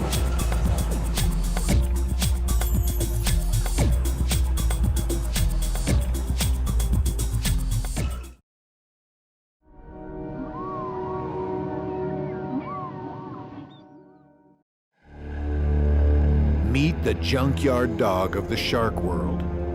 Territorial, nasty-tempered, and armed with the most powerful bite force, pound for pound, of any shark.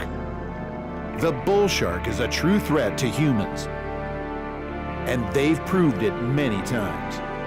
They'll usually stand off and seem non-threatening, and then unleash a vicious attack that is often over in seconds.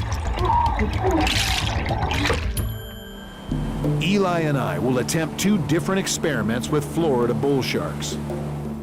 We want to see if there's a difference between how bull sharks react to scuba divers and then, under the same conditions, with free divers. Will these sharks prove more aggressive towards a diver without tanks? We're about to find out.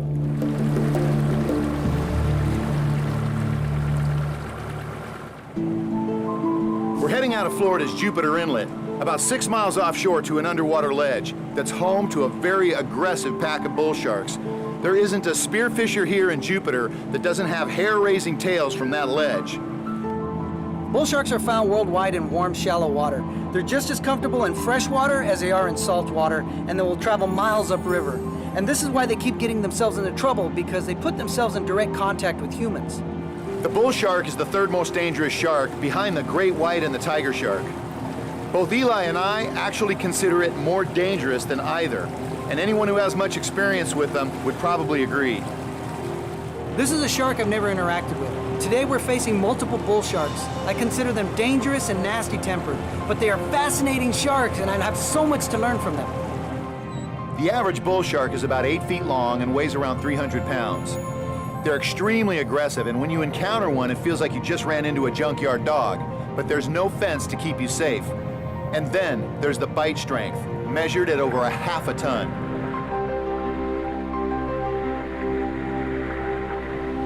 Eli, today we're going to do something really dangerous. We're going 6 miles offshore. We're going to drop down on this deep water ledge that's known for these aggressive packs of bull sharks. First, we're going to drift it on scuba. Then we're going to drift it free diving. Will we see a difference in the behavior of these sharks towards us? Absolutely. On scuba, we look a lot bigger, we make a lot of noise. The sharks are a little more intimidated and they definitely often keep their distance. So we're going to drop down onto the bottom with scuba and offer them some fish. To stay safe, we're going to stay in a tight formation. Everybody's watching each other's backs. If these sharks get out of hand, what are we going to do to stay safe? Well, part of it is we're bringing down chum and bait to attract the sharks to us. If things get crazy, we just have to move away from the bait. They're only interested in the food. They really don't care about us.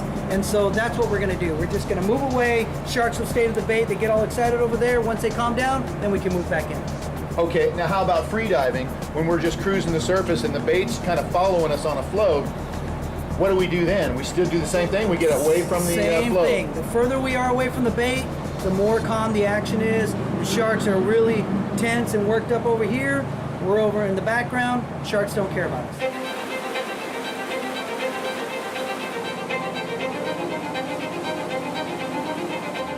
Spearfishers have been dealing with bull sharks in Florida for decades.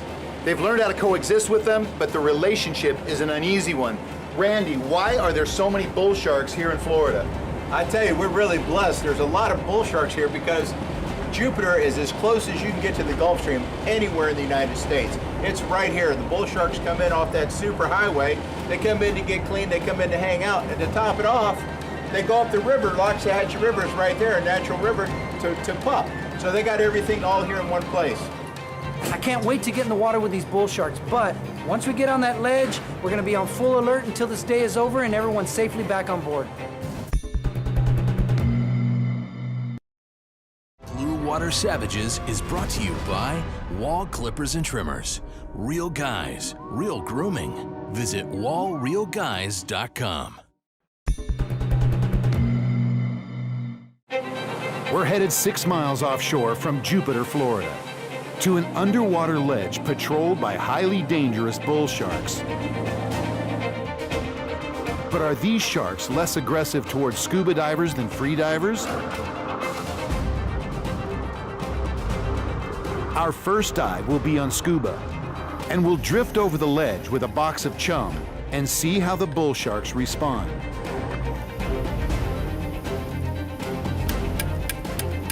Spearfishers in Florida are really experienced with bull sharks. They're used to having bull sharks try to take their fish and everything. In fact, they'll even spear a cobia, big fish, trailing behind a bull shark and bring it to the surface.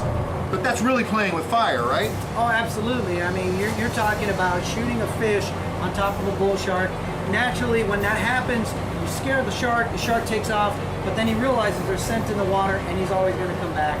Depending on the skill of the spearfisher, he's either going to get that fish back to the boat before the bull comes back, or he's going to lose it.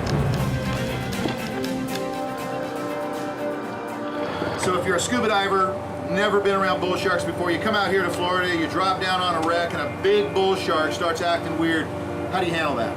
Well, the best thing to do is obviously stand your ground. Don't start swimming away from it. Make as much noise, try to look as big as you can. Even maybe grab your spare air and start blowing bubbles. You know, as soon as that bull shark comes in close, just purge your air, make a lot of noise, and that might hopefully will frighten the bull shark away. So scuba divers should have an advantage because they're bigger, they look weird, they got a lot of noise coming off them from the bubbles from these scuba gear. So they have somewhat of an advantage over free divers. Absolutely, I think so. Yeah, I mean, we look a lot more intimidating to them. This is just something that's foreign to them, and they might just leave. It looks like the current for some reason, is a lot calmer than it normally is. And what this means, it's going to be a little more dangerous for us, I'm sorry to tell you, because without so much current, the sharks are going to kind of be bunched up a little bit more. So we really need to watch out and pay attention to what we're doing. And instead of drifting, we're going to have to kind of swim along. Yeah, we're going to be kicking a little bit, acting like wounded fish, and that's always always great. helpful. Yeah, Great. Kidding aside, the chum Randy is preparing from fresh barracuda should get the bull sharks worked up. And Eli is ready to get this party started. One final check of my camera, and we enter the water.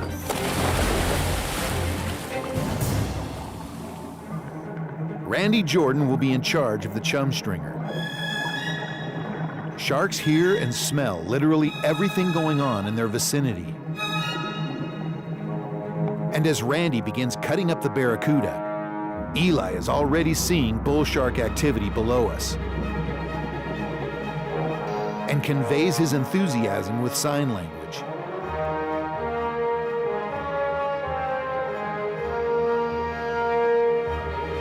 The first bull shark comes up to investigate.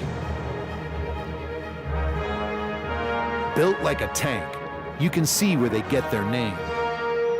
Next, a silky shark appears, and the difference in behavior could not be more obvious. The silky is relaxed and confident, while the bull shark stays below us, avoiding eye contact, like a mugger sizing up a victim. By the way, if you're an experienced open water diver, one of the creepier things you learn to deal with is a big remora showing up out of nowhere and flitting around you like a butterfly on a flower. Because you know this suckerhead just peeled off a big shark, and you get the feeling that it's somehow communicating with its mothership to come and shred you so it can feast on your crumbs. But I'm letting my imagination get away with me. Our friend the silky shark is enjoying a free rein on the fish chunks.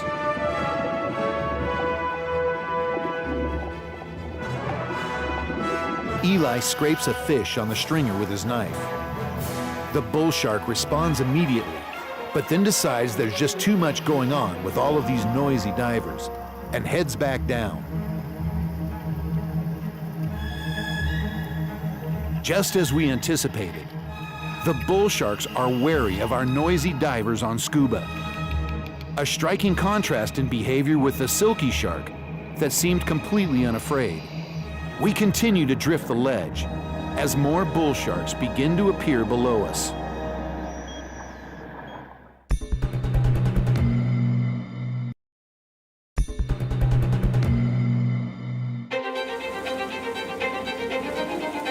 Six miles offshore from Jupiter Inlet in southern Florida. We're about 60 feet deep, halfway through our first dive, and drifting with the current along a deep ledge. Aggressive bull sharks haunt this area. Eli and I want to see if these sharks are more aggressive towards scuba divers or free divers. Halfway into our scuba experiment, the bull sharks stay well below us, coming up occasionally to grab a piece of chum.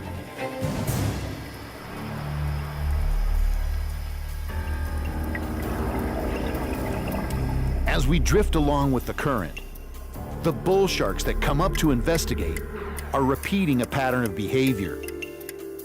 They stay well below us, picking up crumbs from our chum line. They also seem to intentionally avoid eye contact. In fact, for a shark, they almost seem neurotic. But this is all very much standard bull shark behavior when you're on scuba and in a group of divers. Eli and I both agree that we've seen enough, and it's time to end our first experiment. Next, we'll repeat the same experiment without tanks.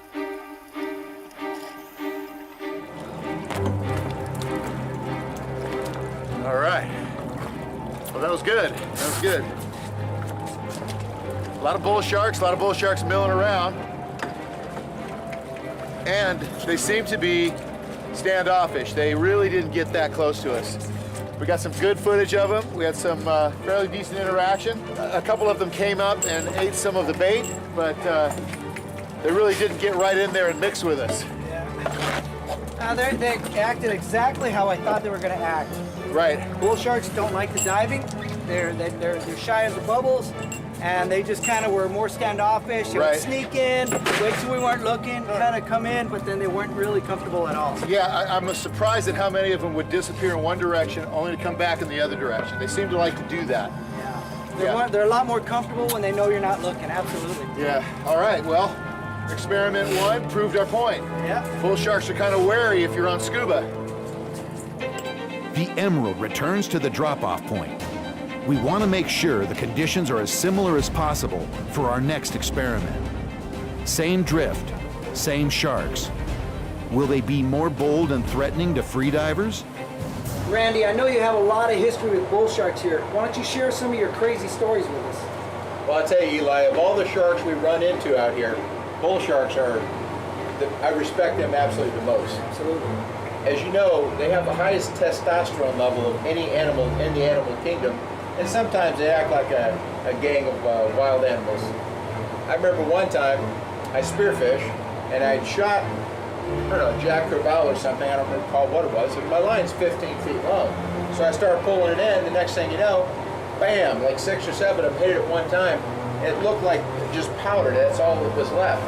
And that was okay because it was 15 feet away. But then they looked up, saw me kicking my fins frantically, which must have looked like something else to eat, and they charged up. They took both my fins. Now, my feet probably don't taste like food, but those fins probably, just that rubber texture, looked pretty good. But you know what? I was happy to get another pair of fins. No big deal. I went up, got in the boat, cleaned out my wetsuit, and carried on. All right, so we're gonna get in the water for experiment number 2. We've already seen that the bull sharks were pretty shy when we were all on scuba gear.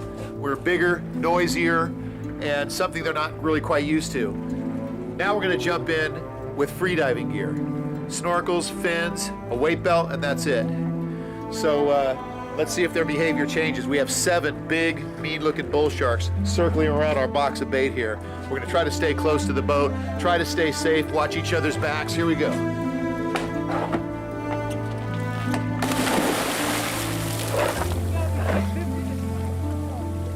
Try to act like a seal.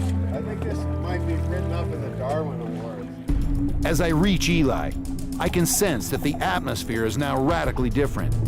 Below us, over 15 big bull sharks are swarming, and it's obvious they are bolder and more animated. And rather than shy away, they approach us menacingly. This is every bit as dangerous as it looks. If they were to suddenly go into attack mode, we would be fighting them off from every direction.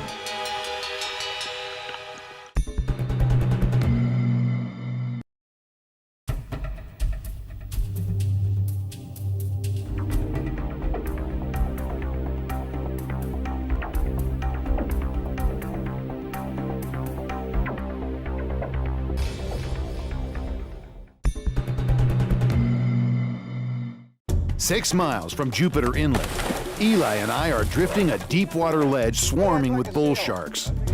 Are these sharks more aggressive towards freedivers or scuba divers? That's what we're here to find out. On our first experiment using scuba gear, the sharks seemed interested but wary, staying well below us and avoiding eye contact. Now, using only mask fins and snorkel, their behavior has radically changed. They are far bolder and very menacing. Eli and I have our hands full, watching each other's back.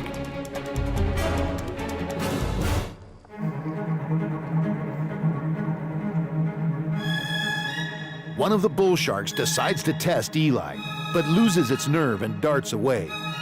But the next bull shark gets danger close, and Eli calmly guides it away with a hand on the head. And that's closer than you ever want to get to a bull shark. But staying calm while surrounded by sharks is second nature to Eli. He's enjoying every minute of this. Me, I'm on the edge of my seat, wishing I had 360-degree vision.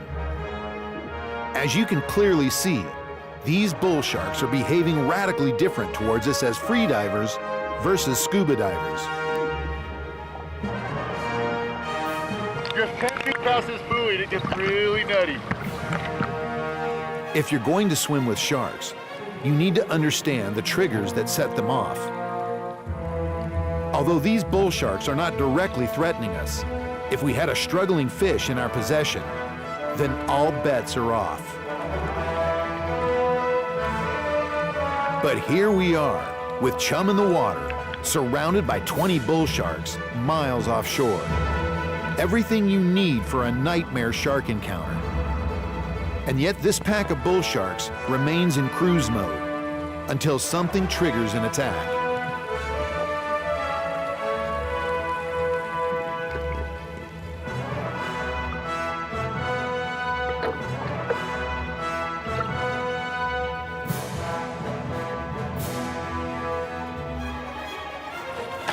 Let me tell you, we just proved our point, okay?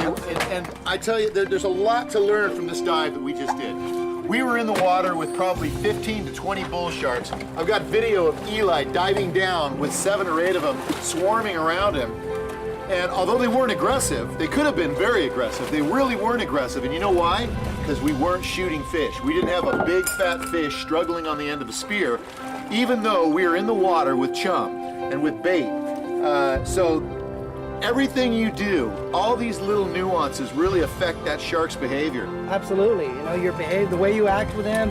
You know, when the shark was coming at me, I just put my hand out. She didn't like it at all, so she took off. So even though I was in the middle of it, I mean, they're really well behaved. I mean, it was just, they're not the monsters that, you know, the bull shark reputation is.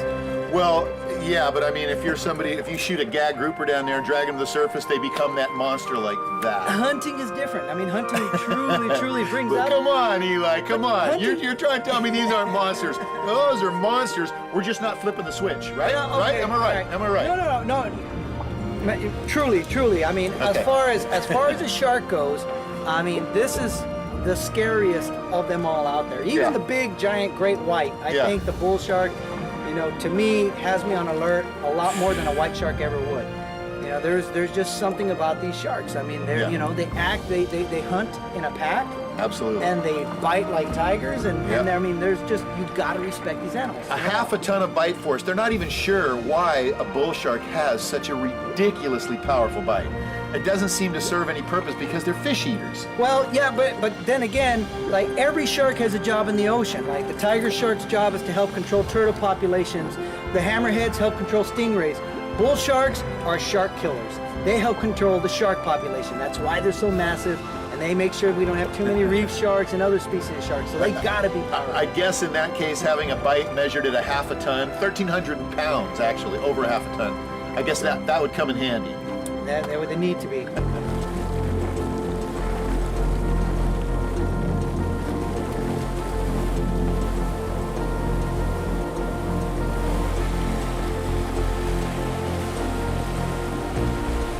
So at the end of the day, I don't think there's much daylight between Eli and I when it comes to bull sharks. They can be nasty-tempered and as dangerous as a loaded gun. Our experiment did seem to prove that freedivers are in more danger with bull sharks than scuba divers. But both need to be extremely careful when they're around bull sharks. Yes, the bull shark is dangerous and deserving of their nasty reputation, but we need to remember that we're in their world, and if we want to share it with them, then we need to better understand these animals. And although I fully don't trust them, I still want to get to know them better. And the only way for me to do that is to keep jumping in with them until I do.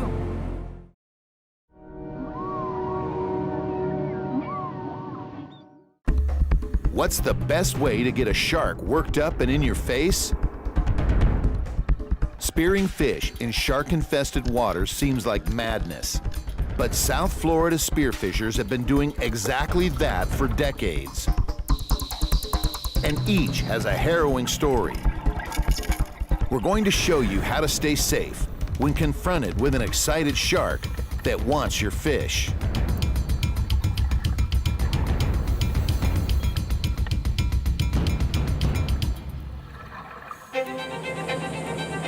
Well, it's another hot, muggy morning here in Jupiter, Florida, and today we have a very unusual show for you. We're heading out with Captain Randy Jordan and the crew of the Emerald and expert spearfisher John Dickinson to show you the uneasy relationship that exists between spearfishers and sharks. If you spearfish and you live in a high shark population area like Florida, you soon learn that sharks are part of the equation, and you have to adapt to this reality. Constant awareness about what's going on around you, as well as what to do if the shark wants the fish you just speared, are skills you have to develop. In Florida, the sharks you have to be most aware of when spearfishing are bull sharks, Caribbean reef sharks, dusky sharks, tiger sharks, and great hammerheads. Each species comes with its own attitude and their own set of rules. First, keep in mind that the shark wants the fish, not you. But your actions when dealing with a worked-up shark will either keep the situation under control, or it could turn into a dangerous struggle over a fish that's just not worth fighting over. Let's talk about safety just for a second. First thing you need to know is that local knowledge is required. Sharks act differently in different areas, depending on the visibility and often because of the temperature. When we shoot a fish here, the first thing we do is get that fish subdued. You got about 60 seconds before the shark isn't afraid anymore of the shot and will come back and want to share that fish with you. So we subdue it, we put a lift bag on it, and we send it up to the surface. That way when Mr. Bull Shark comes back and he's looking for that fish to share, he's just sitting there going, where's the fish, where's the fish? It's already on the surface. Make no mistake about it. Sharks and spearfishing are a dangerous combination. And as a spearfisherman, you need to follow some very important rules to make sure you get back on the boat safely and back home to your family. First of all, don't ever dive alone. Sharks, when they see more than one person together, they don't like it. They will tend to move away. Also, don't dive in murky water. Murky water, you can't see what's coming at you. So dive with somebody, dive in clear water. Thirdly, get your fish on the surface as soon as possible. Our first dive this morning will be within state waters. You can't legally chum for sharks or feed them within 3 miles of the Florida coast. But we won't need to, because the first shark we're going to introduce you to is the Caribbean reef shark. All it takes to have one of these guys in your face is a speared fish. These sharks patrol the reefs like junkyard dogs, and if you underestimate how fast they can turn on you if you spear a fish, you might be wishing you were back on the boat. Caribbean reef sharks are kind of like the Jack Russell Terrier of the shark world. They're small sharks, they're really feisty, and they're just completely unpredictable. I don't really enjoy working with these sharks because I just don't trust them. Let me give you my take on the Caribbean reef shark. Everybody thinks the bull shark is nasty. Well, let me tell you something. The Caribbean reef shark is worse. I would rather spearfish around any other shark other than the Caribbean reef shark. And I'm very uneasy about this first dive. We're headed for a section of reef known for prowling Caribbean reef sharks. Bold, aggressive, territorial, and known for biting spearfishers. Our first encounters of the day just might be the most dangerous.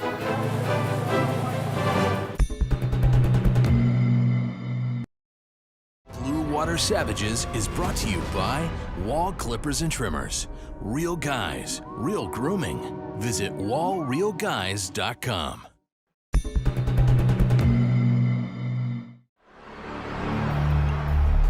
A few miles offshore from Jupiter, Florida, our team is about to jump in on a reef loaded with Caribbean reef sharks.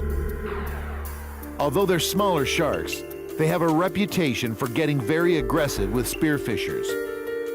This may be the most dangerous dive of the day. Our goal is to help spearfishers understand the basics of shark etiquette.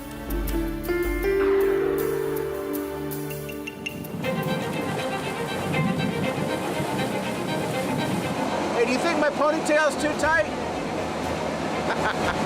We make our way to the first spot, a reef known as tunnels, swarming with Caribbean reef sharks.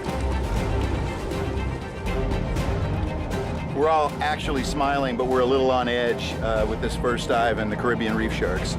But it's all about keeping a good attitude and positive vibes and just staying calm while we're down there. And we're gonna conduct ourselves safely.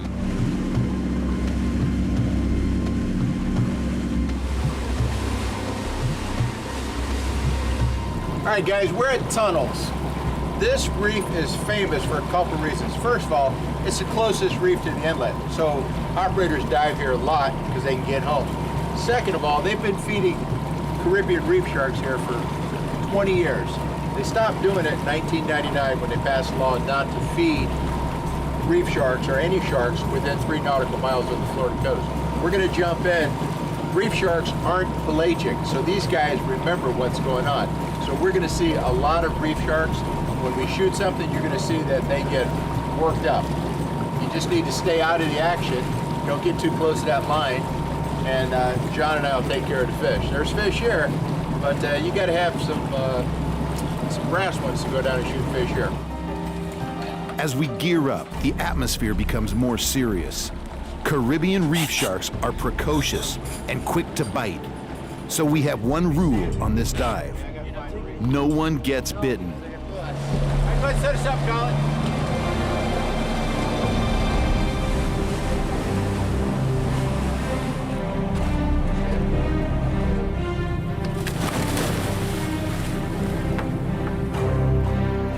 We make our way down to the reef, about 50 feet deep. At first, it appears barren, and Eli motions, "Where are the sharks?" But Randy Jordan has brought us here for a reason. I follow Randy through a series of natural rock tunnels as he hunts for fish. This, of course, is how the reef came to be named tunnels.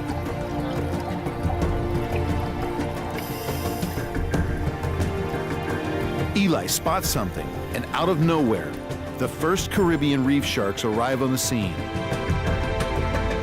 2 females, both about 6 feet long. At first, they stay about 20 feet away, circling our group.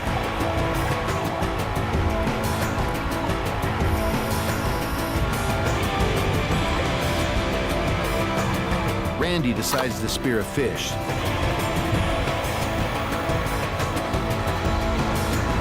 As Eli looks on thinking, this is about to get interesting. And he's right.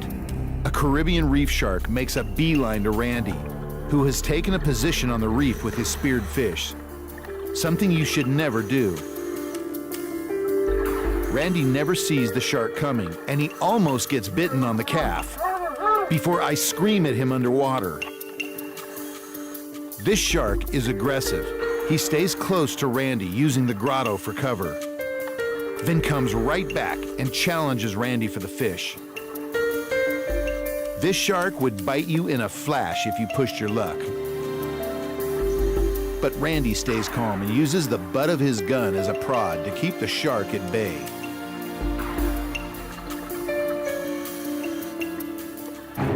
Having just avoided getting chomped on the calf by a worked-up Caribbean reef shark, Randy is now on full alert. But this dangerous situation is escalating rapidly, as more Caribbean reef sharks show up to challenge Randy for his catch. And this is a perfect illustration of what not to do: carrying a speared fish with you over the reef.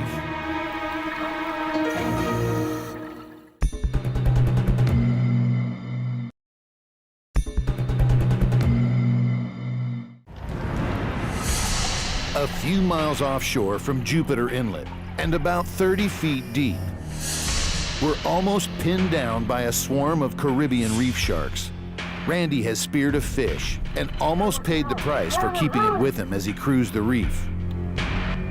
So far, illustrating our point about how aggressive Caribbean reef sharks can be has proven easy. And it's just getting started.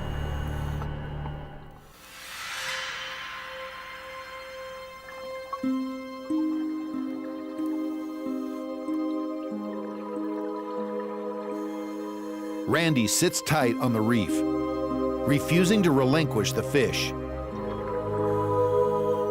And this is frustrating the Caribbean reef sharks, who make repeated attempts to snatch it from him.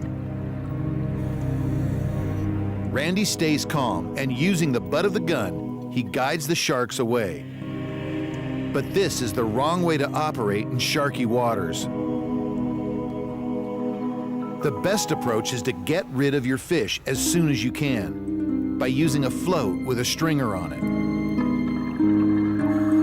But this is also a fascinating look into Caribbean reef shark behavior.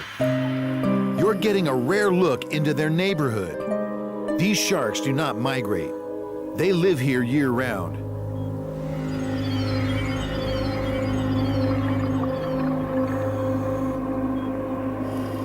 Eli and I are taking shelter in a grotto, watching the action from relative safety.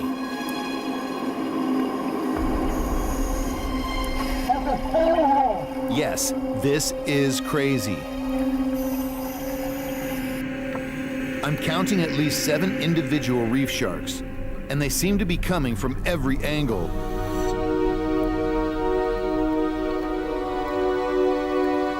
You should never underestimate any shark, especially if you're carrying a wounded fish.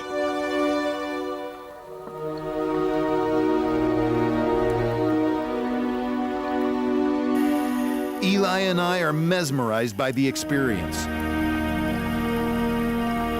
And the Caribbean reef sharks seem just as curious as they are excited by the fish that Randy has on his stringer.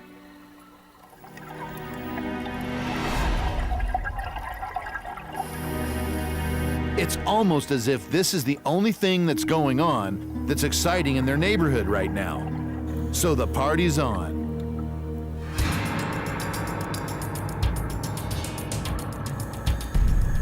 Randy defiantly stands his ground with his fish as a reef shark approaches, followed by 2 more.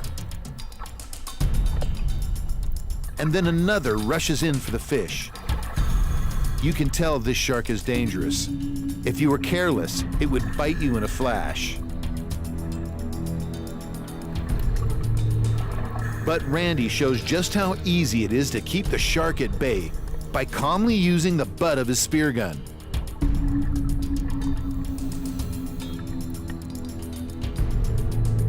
Now take a good look into this shark's eye, and you can see the determination these animals possess when they're fixated on a target.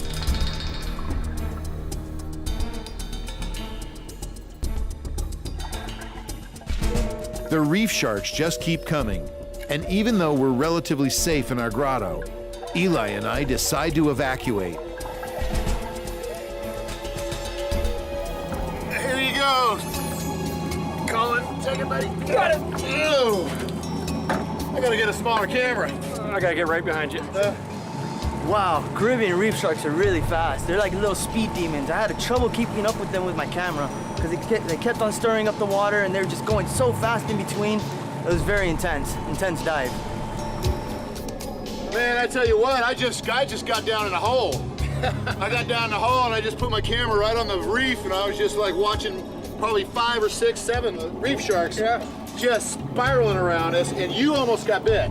I saw that. You did not? I didn't see it coming. No, I felt it though. I literally yelled underwater. Yeah, they're so quick though, man. How do you keep up with them, you know? Yeah, yeah. Like when they got that hogfish, I didn't even see him coming. It just bam, hit it. Oh gosh, yeah, he shot a Yeah, hogfish. they're so and fast. I actually took the camera and I looked at you for a second. I looked back down, the hogfish was Gone. gone. Yeah. And you were just trying to bring it up from the bottom. Yeah. That would have been a nice eating fish. But there you go. There is the attitude and the personality of the Caribbean reef shark.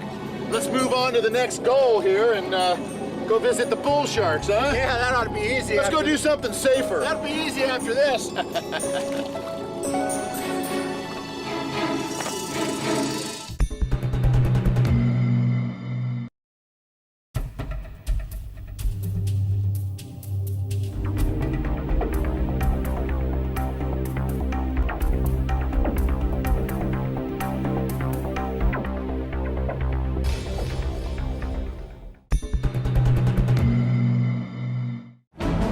So we're about to drop in, get in the middle of a bunch of bull sharks, spear a fish, and send it to the surface. There are safer things to do, but this is how, if you're going to spear fish around bull sharks, you can keep it safe, or safer.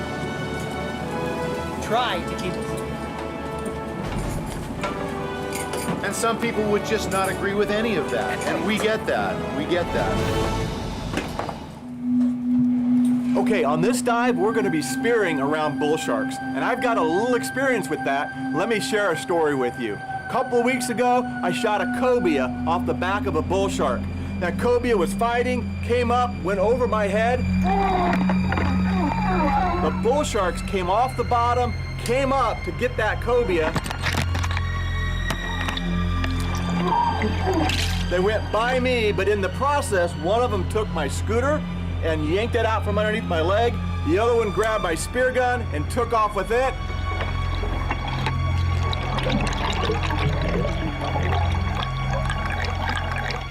The other one went after the cobia and annihilated that fish. So anytime you're spearfishing around bull sharks, you never know what's going to happen. We're headed for a deep ledge, known for bull sharks, lemon sharks, and dusky sharks, to name a few.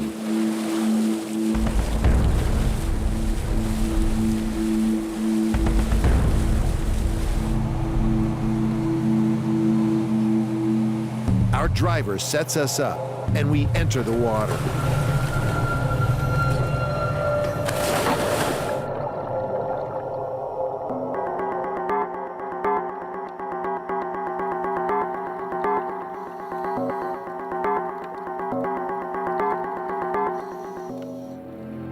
By the time we make it to Randy, he has already speared a fish and is getting ready to send it to the surface, where the boat will see it and pick it up.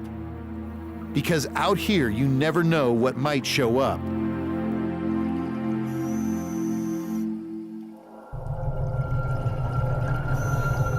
The first bull sharks begin arriving. And soon, a remarkable congregation of sharks appear. While Randy and John continue to spear fish.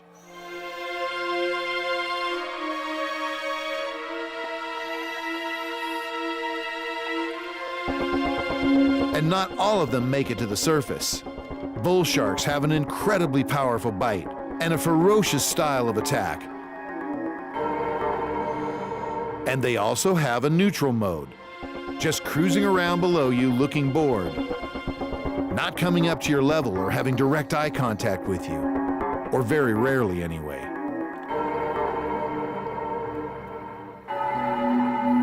There is something unnerving in a bull shark's personality. They seem to be unhinged. There's nothing warm or fuzzy about them at all. As more bull sharks begin to appear, including this huge 500-pounder, we start thinking about getting back to the safety of the boat.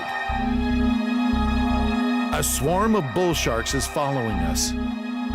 We're getting out of the water not a minute too soon. David, take the camera, buddy. Here you go. Coming up. Whoa. Let's get out of here, Eli. Woo. That's sharky, man. All right, so what did we learn here today? 3 very important lessons if you're spearing fish around sharks. Lesson number 1, there's safety in numbers. We sent John Dickinson down on his scooter to do a little recon on one of the dives just to see if there were any sharks in the area. He ran into a pack of bull sharks. He was by himself. He got mobbed. He got chased out of the water. He even got rammed twice. Very dangerous situation. When 5 of us got in the water together, their behavior changed. Lesson number 2, if you're holding a bleeding fish and a shark shows up, or you've got a number of sharks around you, get rid of that fish as quickly as you can. You should have a float with a hook on it where you can clip it off to the fish, let it go, get it to the surface, let the boat pick it up. And 3, it's extremely dangerous to spear fish in shark-infested waters in low visibility. Robin, I've been diving with big dangerous sharks for over a decade. And every time I get in the water, I learn something new. And to see these sharks light up when you introduce a struggling, wounded fish, it's like flipping a switch. I couldn't agree more. And we're leaving here with an entirely new level of respect for the sharks and for the spearfishers of southern Florida.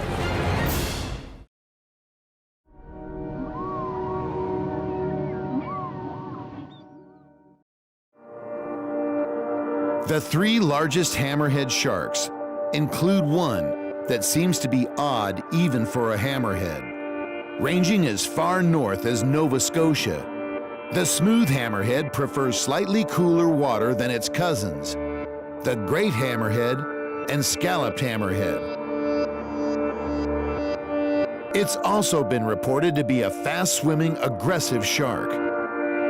Recent sightings in California provide Eli and I with the opportunity of seeing just how bold the smooth hammerhead actually is.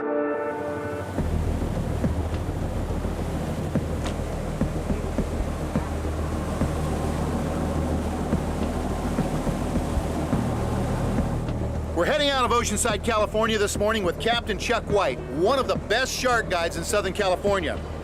Recently, a very rare and unusual shark has made the local headlines. The smooth hammerhead is a shark that prefers temperate waters. It's kind of the Goldilocks of sharks. Doesn't like it too warm, doesn't like it too cold. It's also a coastal pelagic. Very unusual. It's just as comfortable in 10 feet of water or even traveling up a river as it is 50 miles offshore. Lately, conditions in Southern California have proven very attractive to the smooth hammerhead, and that's why Eli and I are here. The smooth hammerhead is the second largest hammerhead shark. They average between 8 to 11 feet in length. The largest on record is 16 feet and 880 pounds. This is a shark that's considered aggressive by divers who have encountered it, but they seem more content with stealing fish off spearfishers and fishermen. We want to get a sense of the smooth hammerhead's personality. Eli and I both know from experience that the great hammerhead is very curious, very bold, and sometimes downright threatening.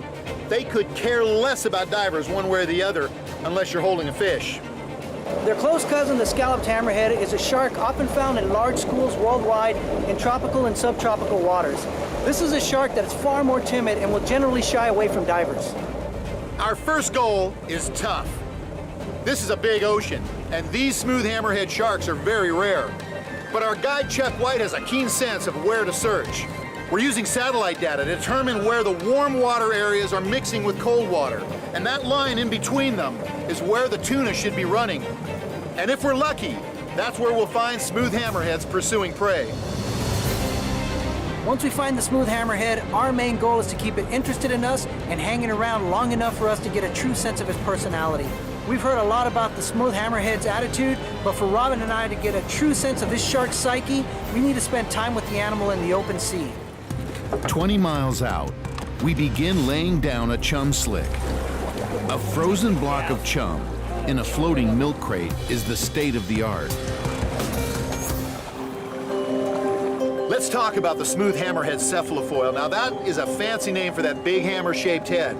We know that the great hammerhead is extremely sensitive to weak electrical fields that are emitted by literally all living creatures. And that's critical to how the great hammerhead hunts its prey. It can detect a stingray buried 2 to 3 inches underneath the sand and then dig it right up and eat it. But the smooth hammerhead is a coastal pelagic. It spends a lot of time miles at sea and a lot of time right up along the shoreline. So what is this animal hunting and how is it hunting? Robin, believe it or not, these sharks have options. When they're out in the open ocean, these sharks are fast enough to chase down a speeding tuna. And when they're by the shoreline, they can use their big metal detector head to help them find a stingray that's hiding underneath the sand. I mean, these are very efficient predators, and they have to be in the harsh environment that they live in. How many calories they expend hunting for food versus how many calories they actually consume when they're successful, that formula determines whether they live or die. The smooth hammerhead is not only rare, it's elusive. Finding this shark requires skill, knowledge, and luck. We settle in for a long day.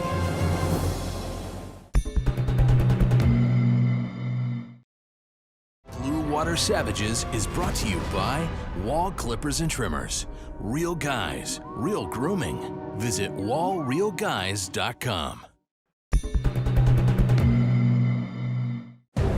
We're 20 miles offshore with Captain Chuck White, one of the best shark guides in California, and we're on the hunt for smooth hammerhead sharks, a rare and unusual hammerhead species. Reports are that this shark is fast and aggressive.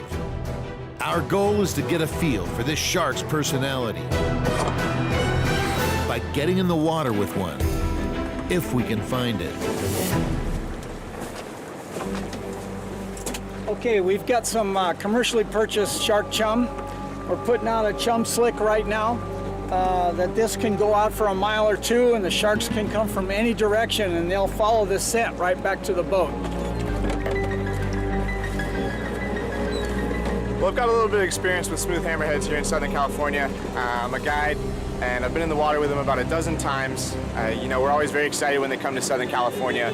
It's not very normal, mostly during these El Nino years that we've been getting. They can be, every shark's really different with the hammerheads. They can be very skittish, spend hours swimming around the boat and never let us see them in the water. You know, or when they get comfortable, they're very comfortable and they become a real player. The only really aggressive hammerhead we've had was the only male I've ever seen. And he actually came in, he was the smaller shark of the two hammerheads that we had around, but he dominated the situation. And that was the only time that really came in really hot. The hammerheads, you know, they're shy, they're very finicky, they seem to kind of sense everything much more than like a blue shark, where it's very simple to get them in and comfortable with you. Smooth hammerheads are rare in Southern California, but for the last 2 years we've had exceptionally warm water due to the El Nino situation, and we have seen a lot of hammerheads. They're traveling with the tuna. To find them, you pretty much have to go out and find the tuna first, and the sharks will be in the area. We have used a chum slick to attract them to us, but most of the time we are just tuna fishing, and all of a sudden they will pop up and be right there with the tuna. So we're getting dressed, we're getting geared up. We haven't seen anything. We've been out here for hours. We've just been chumming and leaving us slick for miles. But we have to get ready. We have to literally be able to get in the water within 30 seconds if a smooth hammerhead were to show up. They don't hang around long. They could show up, do 2 or 3 turns around that chum box in the boat, and then take off and we won't see them again. So it's critical that all of our divers are geared up. Their gear is ready to go. All they gotta do is grab it, put it on and jump in the water, and our cameras are ready to go. So it's a waiting game. It's a waiting game. Right, it wouldn't hurt. Guys, we got a smooth hammerhead coming around the side of the boat. Get in the water as quick and as quietly as you can. These sharks don't hang out for very long. We have very little time to get it together, get our gear on, and then we can't jump in the water. We got to slip into the water. And if we're lucky, this shark will become accustomed to us and will come in close enough for us to get some good video. I'm hoping it's a really aggressive one and it wants to come in and say hello, but you can't count on that.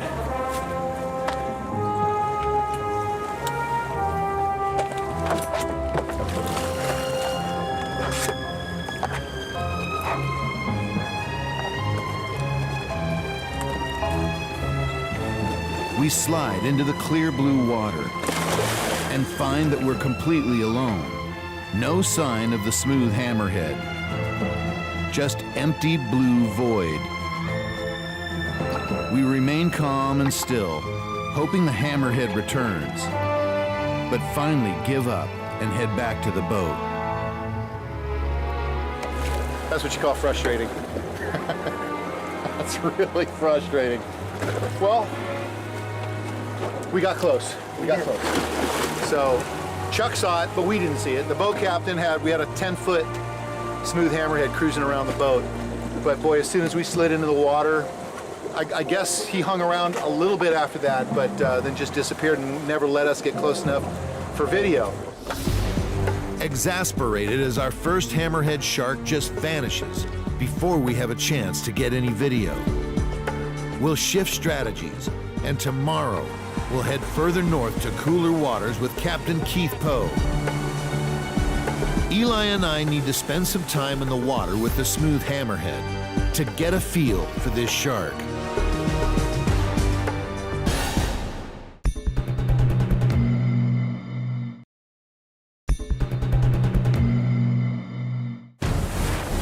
It's our second day of searching for the smooth hammerhead shark. Yesterday, we were 20 miles offshore from Oceanside, California. Now we're headed 15 miles offshore from Palos Verdes with Captain Keith Poe. He has a plan to find our smooth hammerhead.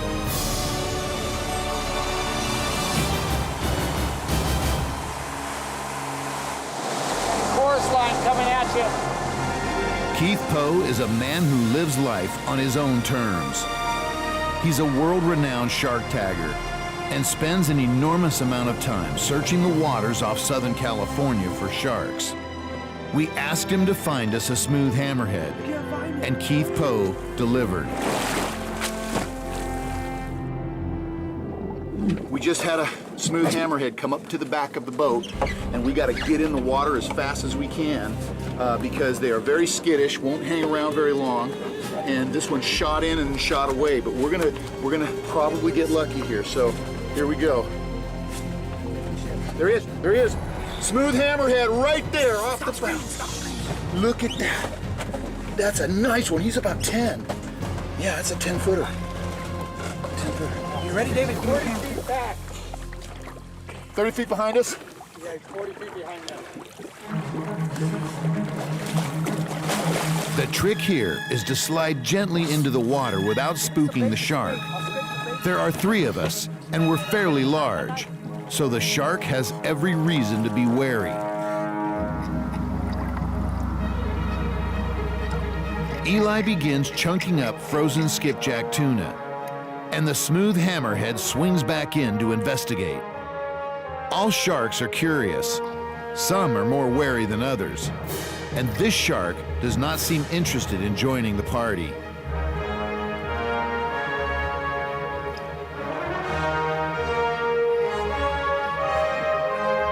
As Eli begins chunking up another tuna, we get a glimpse of the smooth hammerhead cruising the perimeter of our vision.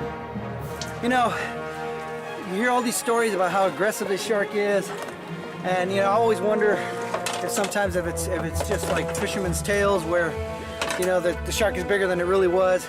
Not the fisherman tell tales. Nothing that nothing our Captain Keith ain't proven true, but when it comes to, you know, talking about how the shark's behavior is in the water, I always want to find out for myself, you know, how this animal's behavior is, because a lot of times it's over exaggerated. And in this instance with the smooth hammerhead, it's very shy, it's very elusive, it acts a lot like its cousin, the scalloped hammerhead. So right now I'm hoping that he's going to come back, and if he does, we're going to get another shot at trying to find out what this animal's personality is like. Until then, I think it's just, you know, just another shy shark. We wait for the smooth hammerhead to return. But in the meantime, 2 juvenile Mako sharks show up to play. Well, I gotta watch getting in here because there's 2 baby Makos now, and they are nipping at everything, biting the ladder, biting our buoy, and they're all worked up. But apparently we're in some kind of a Mako nursery, so we got a little bit of fun going on here while we got some time to kill waiting for our smooth hammerheads. But I'm gonna jump in and get some Mako footage.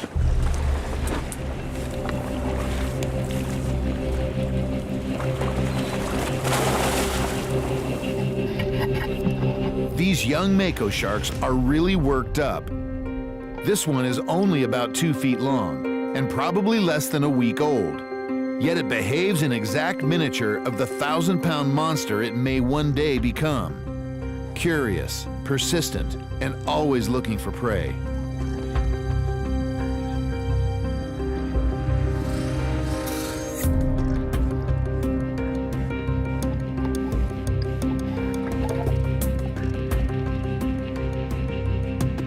Both Eli and I are stunned at how bold and relentless these little Mako sharks are.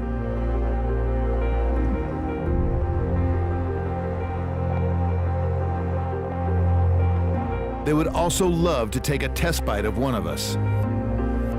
You can read this little shark's mind as it wonders how it can get away with a good bite.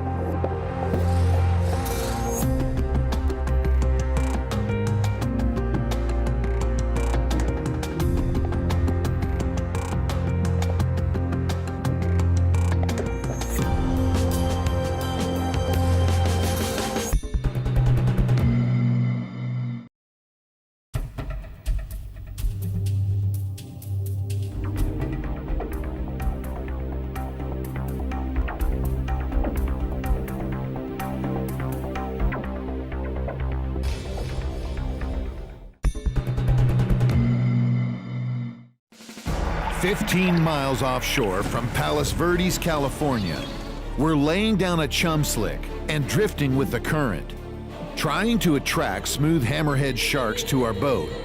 One smooth hammerhead appeared, but quickly left the area.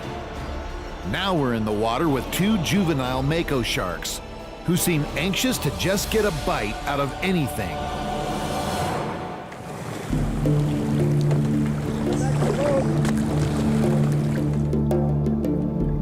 These little sharks have so much attitude, as if they were sure they were much bigger than they really are. Contrast this with the behavior of a 10-foot-long hammerhead shark that seems remarkably shy.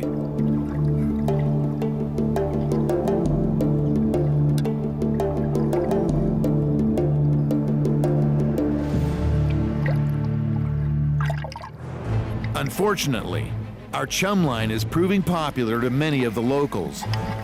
The last thing we needed was a group of sea lions working our bait and chum over.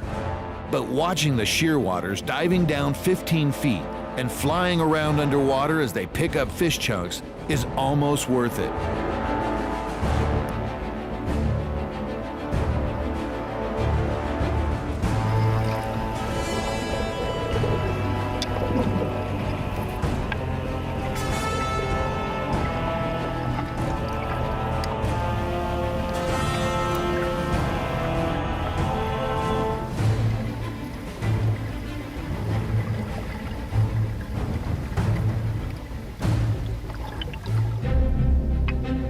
The smooth hammerhead has returned, curious about the commotion, but still wary. Yet she allows us to get much closer this time. You can sense how shy this shark is as she disappears once again into the blue haze. Eli's very happy. We got in the water to basically kill some time. Two baby Makos came up to our bait, and so we dropped in. We're filming these cute little Makos, and the next thing you know, a smooth hammerhead wheels in, checks us out, cruises around us just enough for us to get some nice shots of it and to get a sense of this animal's personality. And I think, like Eli said, they're very similar to a scalped hammerhead in temperament. They're very, very timid. So in terms of being aggressive, maybe they are, but they're sure not showing it to us. Definitely not. I think it's more of the same thing, where somebody doesn't interpret the animal's behavior. They say it's aggressive. They say it's a scary shark, but in reality, I mean, it's just a shy, very careful predator, just like the rest of his cousins. This series is about shark behavior, and you just got to witness dramatic contrast between two different species of sharks. Earlier in the day, we had a smooth hammerhead come up to the boat. We got in the water to get a sense of that shark's personality. Right away, we could see how timid the smooth hammerhead is. It stayed around for maybe a minute or two and then just took off. And we're out here for 3 or 4 hours chumming, trying to get another smooth hammerhead to come to the boat so we can get a little bit more experience with him. And the next thing we know, two juvenile Mako sharks show up, a 4-footer and about a 2.5-footer. The 2.5-footer is newborn. That's a brand new baby shark.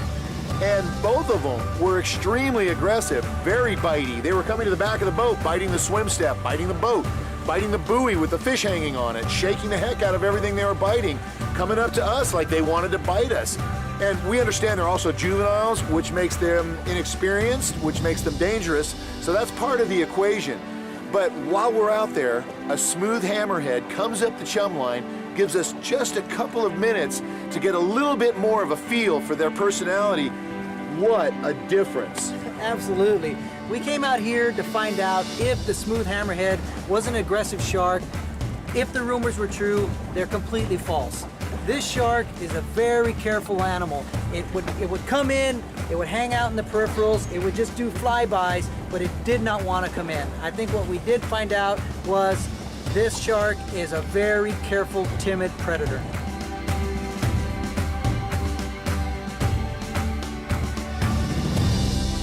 So despite all of the reports about how aggressive the smooth hammerhead is, Eli and I now both know for sure this is a shy, timid animal with a personality very similar to a scalloped hammerhead's. They might come in to investigate, but they're not going to hang around very long. And where do these reports come from? Well, sharks have been sensationalized by the media. And people tend to overreact when they're in the water and they see a shark. And then the shark senses that, and then the shark gets excited. The key to staying safe around sharks is understanding them.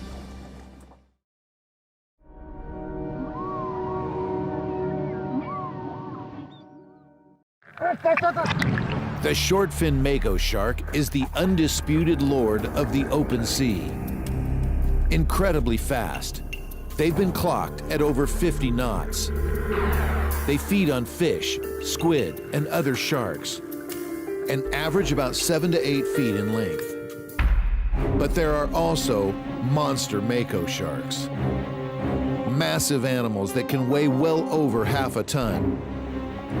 These rare super predators become specialized marine mammal killers.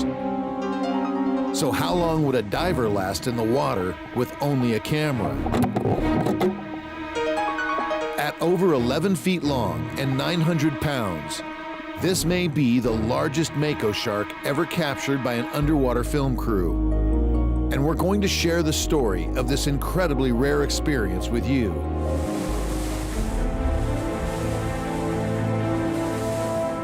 From Santa Monica Bay in Southern California, we're headed 30 to 40 miles offshore with Captain Keith Poe, one of the few men who can find the giant Mako sharks that lurk in the deep canyons far offshore. We've asked Keith to find a monster-sized Mako shark for us. No one has ever been in the water with a Mako of this size. And we're intrigued at the thought of how it might behave towards our team. Yeah, we're just getting our chum out here, throwing it in the buckets, and we're gonna set up a free slick, a power slick, and the direction of our drift, and see if we can get it going so we don't have to wait a long time for the fish to come in.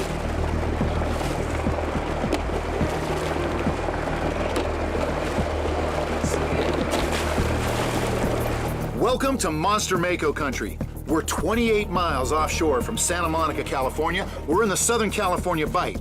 That is, we are right between Catalina Island and Santa Barbara Island. This area is where you find the 900-pound, 1,000-pound, 1,100, 1,200-pound gigantic monster Mako sharks. These animals are on a completely different level than a 200 or 300 or 400 or 500-pound Mako shark. They're not eating fish anymore. They're eating mammals. They're going after seals and sea lions and dolphins. And to find them, you need specialized guides, and we've got the best in the world. Keith Poe knows more about the behavior and the science of these animals than anybody we've come across.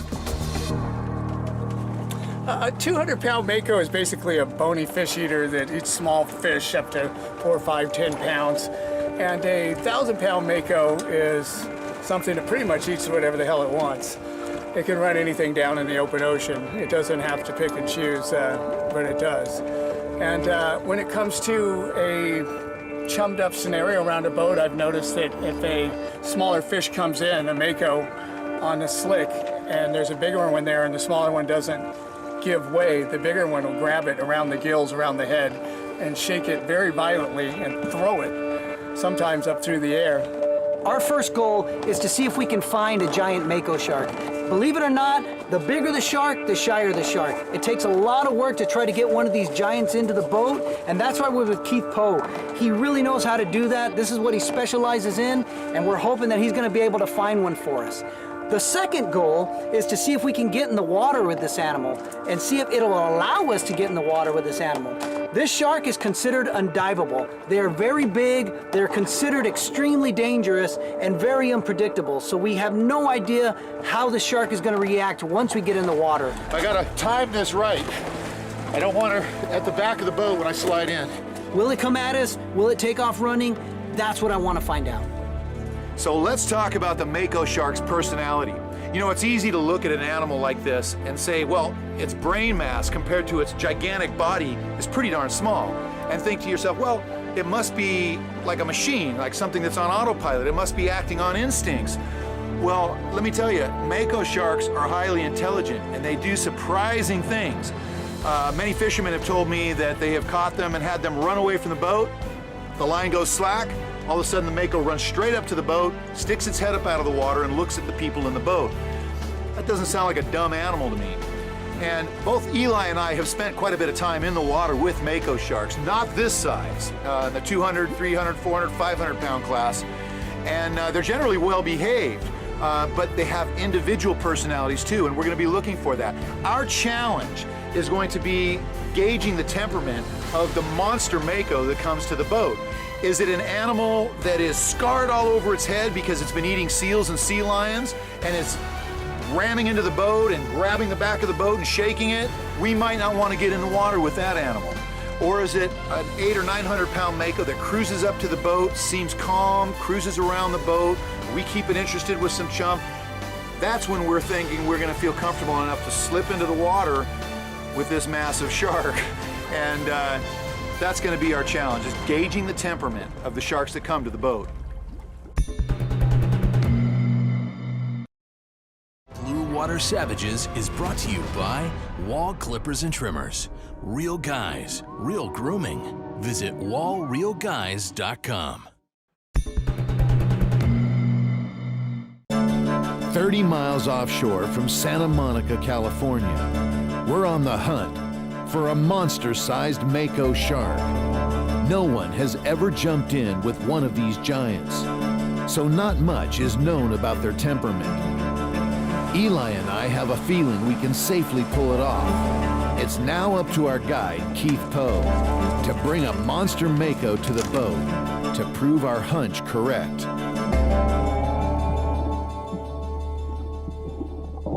That bucket's running out. We need to get another box out. Fill up the chum bucket again, keep it going. Nice and consistent.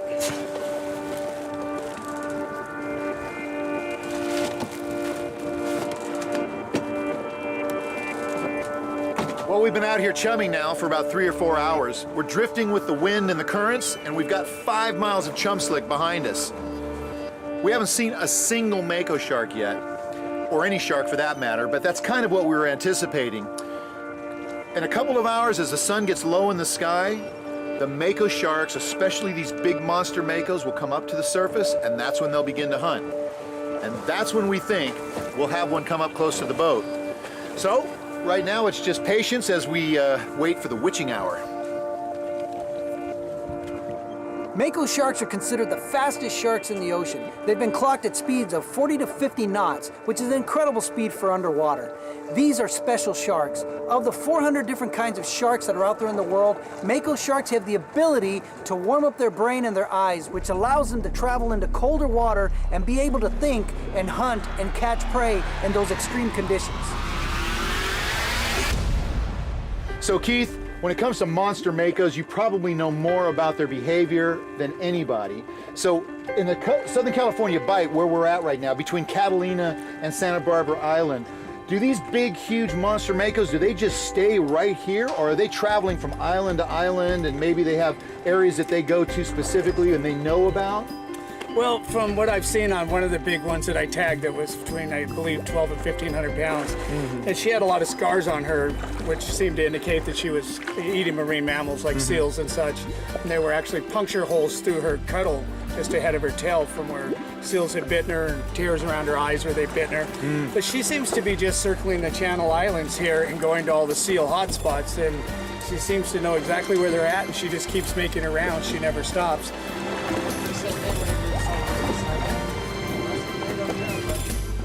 Well, the sun's going down and we still don't have a shark yet, so we're either going to get in the water with them at sunset, or it's going to be 8 o'clock or 12 midnight.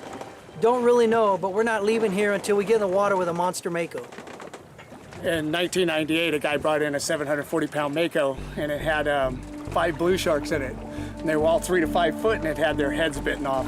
We videotaped the necropsy on it. And another time we saw a Mako that was just over 600 pounds that had a dolphin in it. And another time I saw one that was 402 pounds, a male, that had a marlin in it off Santa Monica Bay. And I've seen a 998-pound one that is actually the current state record, which I beat, I don't know, 50 times this year. It had 3 seals in it and a bird in it. and I seen a 1323.5 that was caught in 2013. It had a 200-pound sea lion in it, so 200-pound meal is nothing. The sun is sinking low in the sky. It's now the witching hour, when giant Mako sharks rise up from deep water. Look at this! Oh my gosh, look at this Mako shark! Oh my God, that's a big shark. I told you, brother. Man, They're growing big out west. you're Here she sure is. There about she is. this, Eli? This is a very, very strong fish. Not something you want to play with. All right, it's time to calm down. This is a dangerous situation. We've got a 1,000-pound Mako in the water that's here because it thinks it's got something to eat. There she is. And here we are. Here, right at them. Here we are, going right at the divers now. She's cruising over to the divers. She's over there saying hello. He appears All to right, be. well, He's saying something over there. I gotta time this right. I don't want her at the back of the boat when I slide in. She'll attack you. Yeah, I don't want, yeah, thanks. I'm not kidding. I'm dead serious. Look at this. Where's she at? She's right here. She just rushed over. Here she is, right here. I think I can Here get she in. is. Here she is. Here she is. Look at this. Look at this. Okay, can I get in? Go.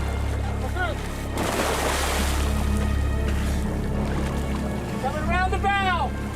Coming around the bow. She comes straight over to say hello, and we settle in for an incredible 1-hour exchange with this amazing super predator of the open sea.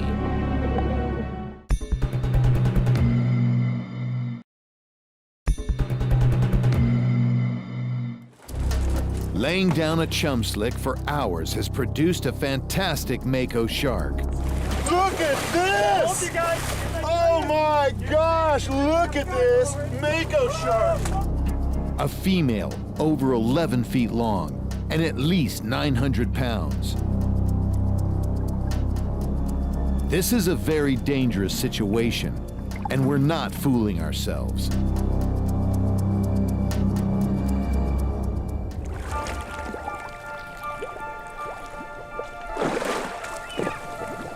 Let me know if you see it. Huge, fast, and powerful. Make no mistake, this is an encounter with the true master of the open sea. Mako does what it wants, where it wants, when it wants. It's not like a great white that has to ambush stuff. It takes them out in open water, any place, anywhere, anytime. Runs anything down. The ultimate predator, Mako. She is a beautiful fish, man. A bigger one could show up anytime, and there could be some just smaller staying away right now because she's here. We're keeping an eye out for everything, man. This is lion country. If you see her take off, watch your ass. The idea of something bigger than this giant Mako suddenly showing up is all too real. Keith recently tagged a female. He estimated to be 1,500 pounds. We have to be constantly aware of our surroundings. But each time this massive female Mako glides by my camera, I have to catch my breath at how large this animal actually is.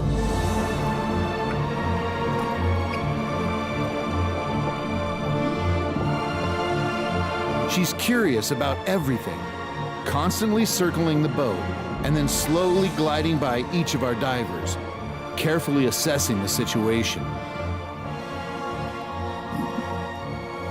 But we can only guess what's really on her mind.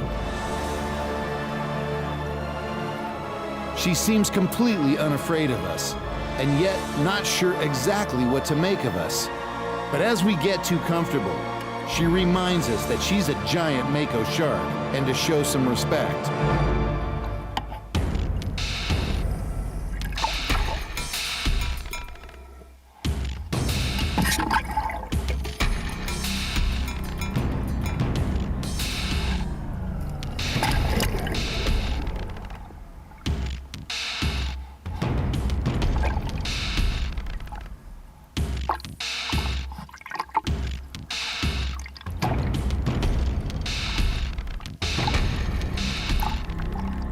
Eli offers the Mako a skipjack tuna. The Mako is totally unimpressed, but does seem interested in my camera.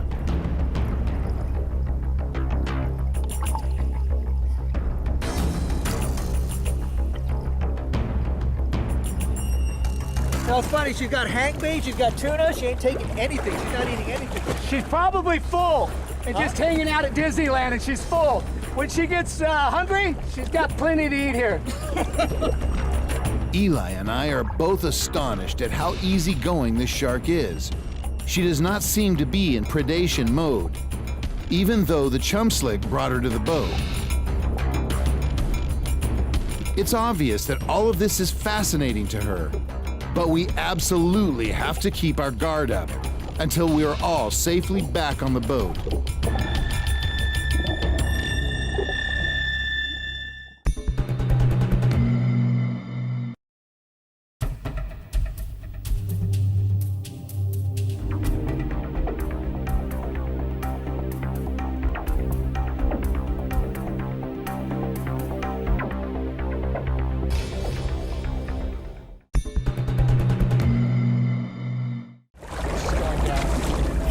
"35 miles offshore from Santa Monica, California.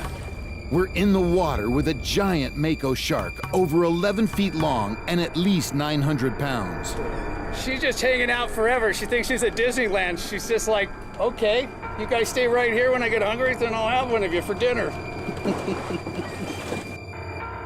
So far, this massive super predator has been calmly swimming a pattern around the boat and then back to each of the divers. You can sense how curious and intelligent this shark is. She seems very interested in my camera. But we have so many questions. This shark seems to have a very calm and relaxed personality. We're projecting a sense of calm towards her, and this must be part of the equation. But this is really astonishing behavior for a giant Mako shark. This has been like a waking dream state. To swim with this noble blue water savage will burn forever in our minds. I got your back with this pole. I love it! We just pulled off a first. Nobody has ever intentionally gotten in the water with a 1,000-pound Mako shark and filmed it. And I tell you, we saw so many sides of that shark. And you noticed that her personality changed that last 10 minutes right before we got out. She started doing things a little bit differently. She was diving down deep, disappearing, and then coming up behind us. At first, for a long time, she would circle the boat and then come right back to us on the surface. And really sweet personality overall. Very, very sweet shark. I mean, this is an 11-foot Mako shark. I mean, its personality, it showed a little bit of what I thought it was going to show, which was, you know, I mean, a Mako being a Mako, which is, you know, they're a very aggressive shark. Yeah. And there were moments where she shared that, and she showed us. Yeah. But we were very calm with her. She responded in kind, and she was just a complete sweetheart, man. She let me swim with her for a little while. It was incredible. I mean, it was my best time with a Mako ever. And you know, when you are that close to an animal that lives out here in the open ocean, and it's that big, and it's that dangerous, and it hunts mammals, that thing is a seal killer. She's right behind you. Here she is, right here. She's listening. She's listening. I'm getting it right. I'm getting it right. Don't worry. It's all right, baby. But anyway, she's hungry, guys. She's hungry. But anyway, when you look in her eye, you sense that she's from another world, and she knows we're from another world. But you know, it's amazing how curious she is. She, you know what, she came up, she was really gentle. There was a few times where she just came up, she really wanted to know what we are. I carried around a tuna carcass trying to see if she would be interested in eating it. She had no interest at all. I told them it was like a beggar in the street with a piece of bologna he found on the sidewalk, handing it to a king or something, or a princess, you know? It's like she wanted nothing to do with anything we had to offer. Yeah. She's right here behind us, by the way. She's literally right here behind us. But anyway, we spent an hour in the water with a 1,000-pound Mako. Everybody's okay. Nobody got hurt, except for one lens port and the front of my camera, which was This guy was bitten multiple times. She grabbed it and basically she just wanted to see what it was. There wasn't any really aggression at all. She was actually just using her mouth to explore it. And luckily she wasn't using her mouth to explore me. But man, I tell you what, I'm about as on fire and full of life as I have ever been in my entire life. It's the best job I ever had. Yeah, man, absolutely, absolutely, brother. Oh, I love it. Yeah. Okay. I feel so alive right now. The adrenaline coursing through my veins, the feeling of life that I have, the love for this ocean is overwhelming. To get in the water with a 1,000-pound Mako shark for over an hour, what an experience. And to our knowledge, nobody has ever done that before. We believe we're actually the first to intentionally get in the water with a 1,000-pound Mako shark and film it. But we're so glad that you were here with us and you could see the different behaviors exhibited by this shark. And we'll see you next week on Blue Water Savages.